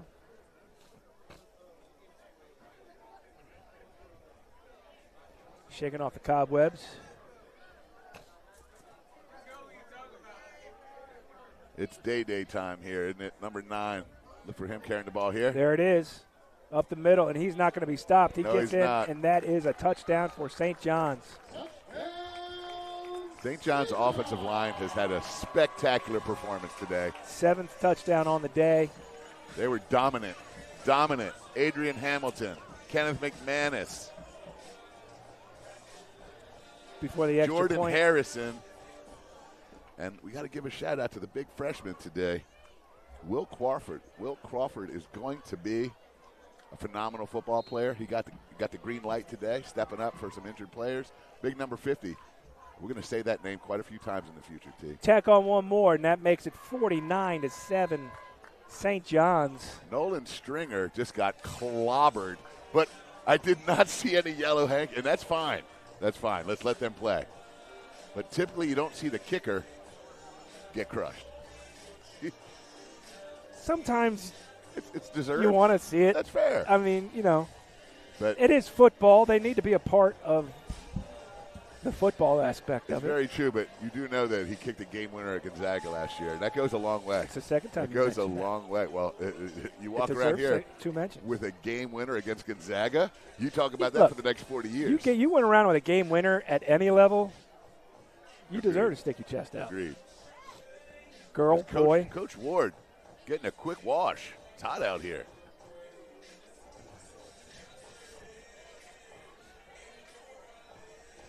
So the Carroll Lions are going to take the ball over again.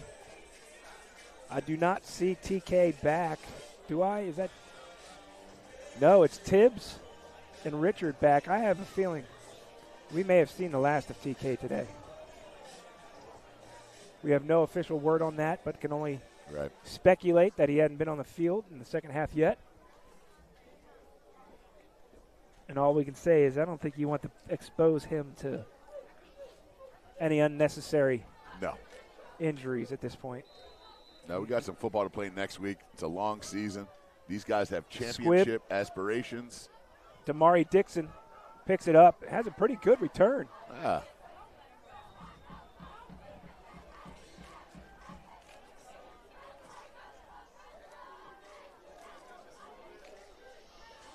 Junior wide receiver, free safety. Gets an opportunity to put his hands on the ball and puts him in really good field position here. Got a couple guys checking in on that St. John's defense. Number 22, junior linebacker Ryan Gill. Number 88, junior defensive tackle Cooper Haran.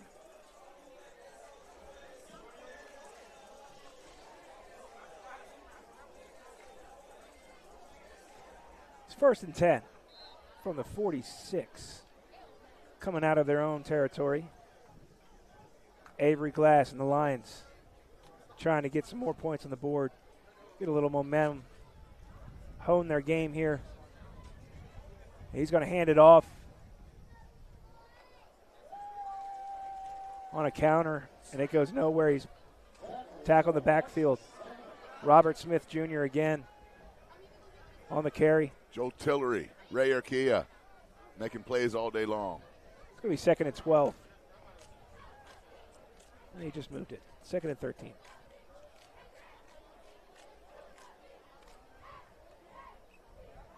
Tibbs out wide. Palmer in the slot at the bottom of your screen. And Avery Glass is on the run, and he's taken down again. Ray Archia living in the backfield. Number 40, Joey Finnegan, meeting him back there, the sophomore defensive end. I think that's a sack there. I'm awarding that sack to Joey Finnegan. And that puts Carroll at 3rd and, I'd say, about 17.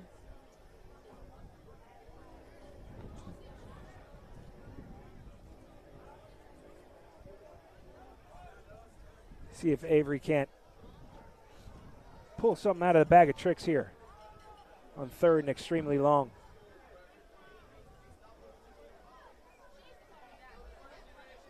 Right away, he gets away, but he doesn't get away from the 30. He drops the ball. Ball is on the ground. Carroll does pick it up, and he tries to run with it. Give the punter a little bit more room. It's kind of a smart, if you can pick it up cleanly, kind of a smart play by number 16, Robert Coleman. Smart play by a freshman. And another extremely strong defensive series by the Cadets.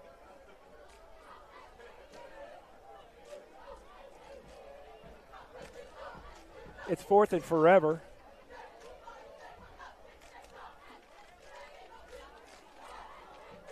Victor Jimenez is going to punt it. Who do we have back for St. John's?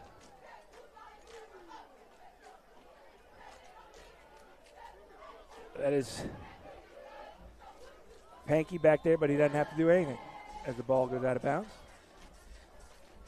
St. John's will take over with great field position. And you see some cleaner jerseys coming on the field for St. John's.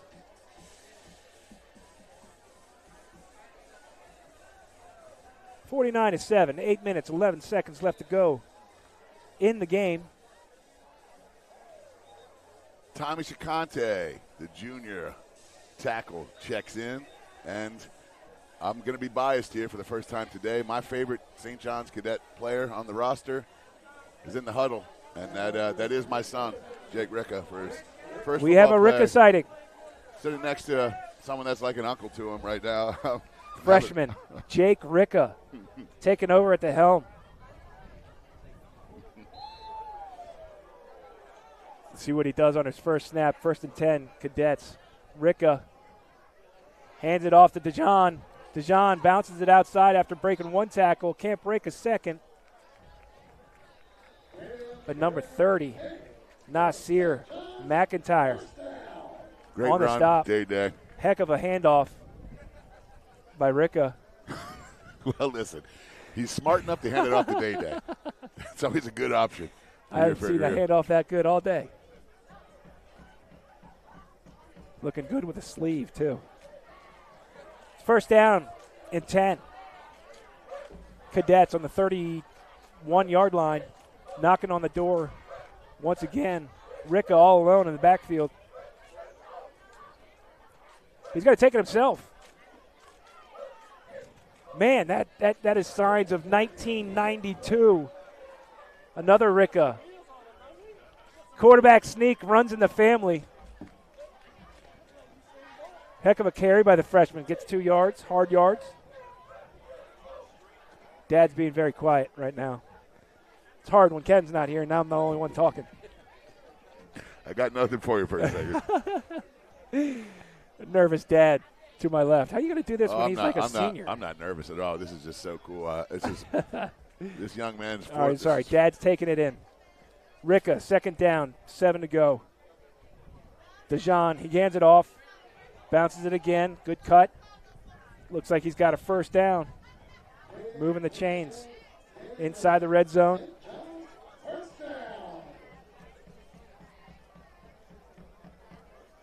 I love the way number 9 runs the ball. His shoulders are always square. He's always getting north-south. He runs hard, and he doesn't go down easy. He's a big dude. Kind of reminds me of some of the big running backs DeMatha had over the years.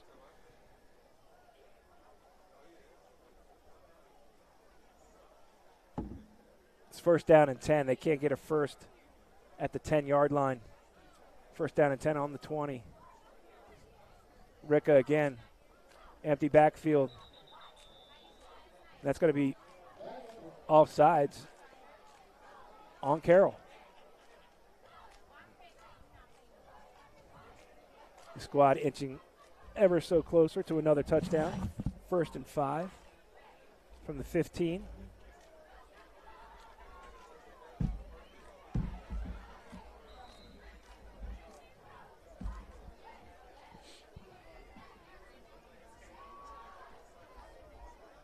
Empty backfield again for Ricca. Motion. Jet sweep. Nice and play a great defensively. play by the Tank. Tank Wade. Making plays all day. Yeah, he's got a couple fans under the tent up here today, number 17. He plays the sophomore. Plays the game the right way. Sophomore, 6 feet, 235. He's going to be wreaking havoc for a few more years. Running it himself again, takes to the right side, lowers the shoulder, and that looked like he ran much further than net. Let's go bring up 4th down and 7. Got a lot of guys coming in. What are they doing here? We're going to kick a field goal here. They are going to kick a field goal. And that was one of the coolest things I've ever gotten to do. Sorry I clammed up on you, but just a proud dad. That's all right. I can understand it. I never thought I'd be broadcasting live the first time he checked in. It's weird. We got tissues over here. You need a couple? Nah, I don't care. I got my sunglasses on. Okay. But that's a 4th-generation young man there, and I'm very proud. The St. John's program, as Nolan Stringer splits the uprights. 4th generation. 4th generation, T-Bird. 4 generations of Riccas. Johnny Haley. Sounds like a nightmare I had one time. Yeah, well, I had a similar one about a family I also know from Kensington. There's a million of them, too. But how cool is that? That was a great drive. Nolan Stringer caps it off.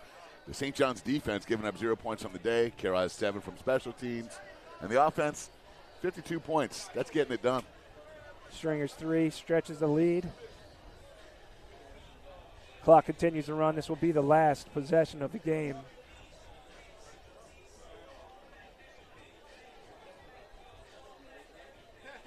Richard, Tibbs, back for Carroll. Sounds like Rich is going to come off. He'll be replaced by the freshman. I'm trying to get a number to you. I need my number 80, the one we just talked about. Oh, Rico. All right, Rico and Tibbs sounds more like a detective duo than Richard and Tibbs. Rico and Tibbs, they sound like a duo I don't want to mess with. Crockett and Tubbs, Rico and Tibbs, but Rico Myers, the freshman wideout. Rico Myers. bet he's got a dad feeling pretty proud somewhere too. Oh, he's been getting snaps all day too. He got a lot of run today, man. Like we said, these two teams are so young. Here's the kick. Rico showing what he's got. He's got a lane. Sir. He's got some jets. He's got the kicker to beat, and he doesn't with the help from one of his friends. Great return. Nice tackle there. Paul Gandolfo in the mix. 30 seconds here. It doesn't even look like they're going to get another play off. I think that's going to do it. I think they're going to call game here. No reason to snap it. Yeah, and when you wrap, the first thing is go to the YouTube. And that's going to do it from Smith Field and Fernandez Stadium. That is the ball game. Cadets 52, Carroll Lions 7. Hard-fought effort by both sides. If you didn't know what the score was, you'd have thought that it was a close battle. It's the way you want to see it. Guys never giving up. Kevin saw his son. Man, that was unexpected. And tell Ken we didn't unplug anything or ruin anything or spill anything. No, I think we're on air. No one said we weren't. But thank you very much for joining with us. It's been a pleasure. We're looking forward to another opportunity in a couple weeks. Look at the website. Check out First Amendment Sports on YouTube. That'll be it. Once again, Cadets 52, Lions 7. Kevin. Hey, one last thing. Words. Shout out. Brian, great job directing today. Super cool, man. Happy to have you on the squad. Well done, my brother. Brian, Julie, Jordan, Victor, the whole crew. For First Amendment Sports, I'm Tim Strachan. He's Kevin Ricca. Until next time.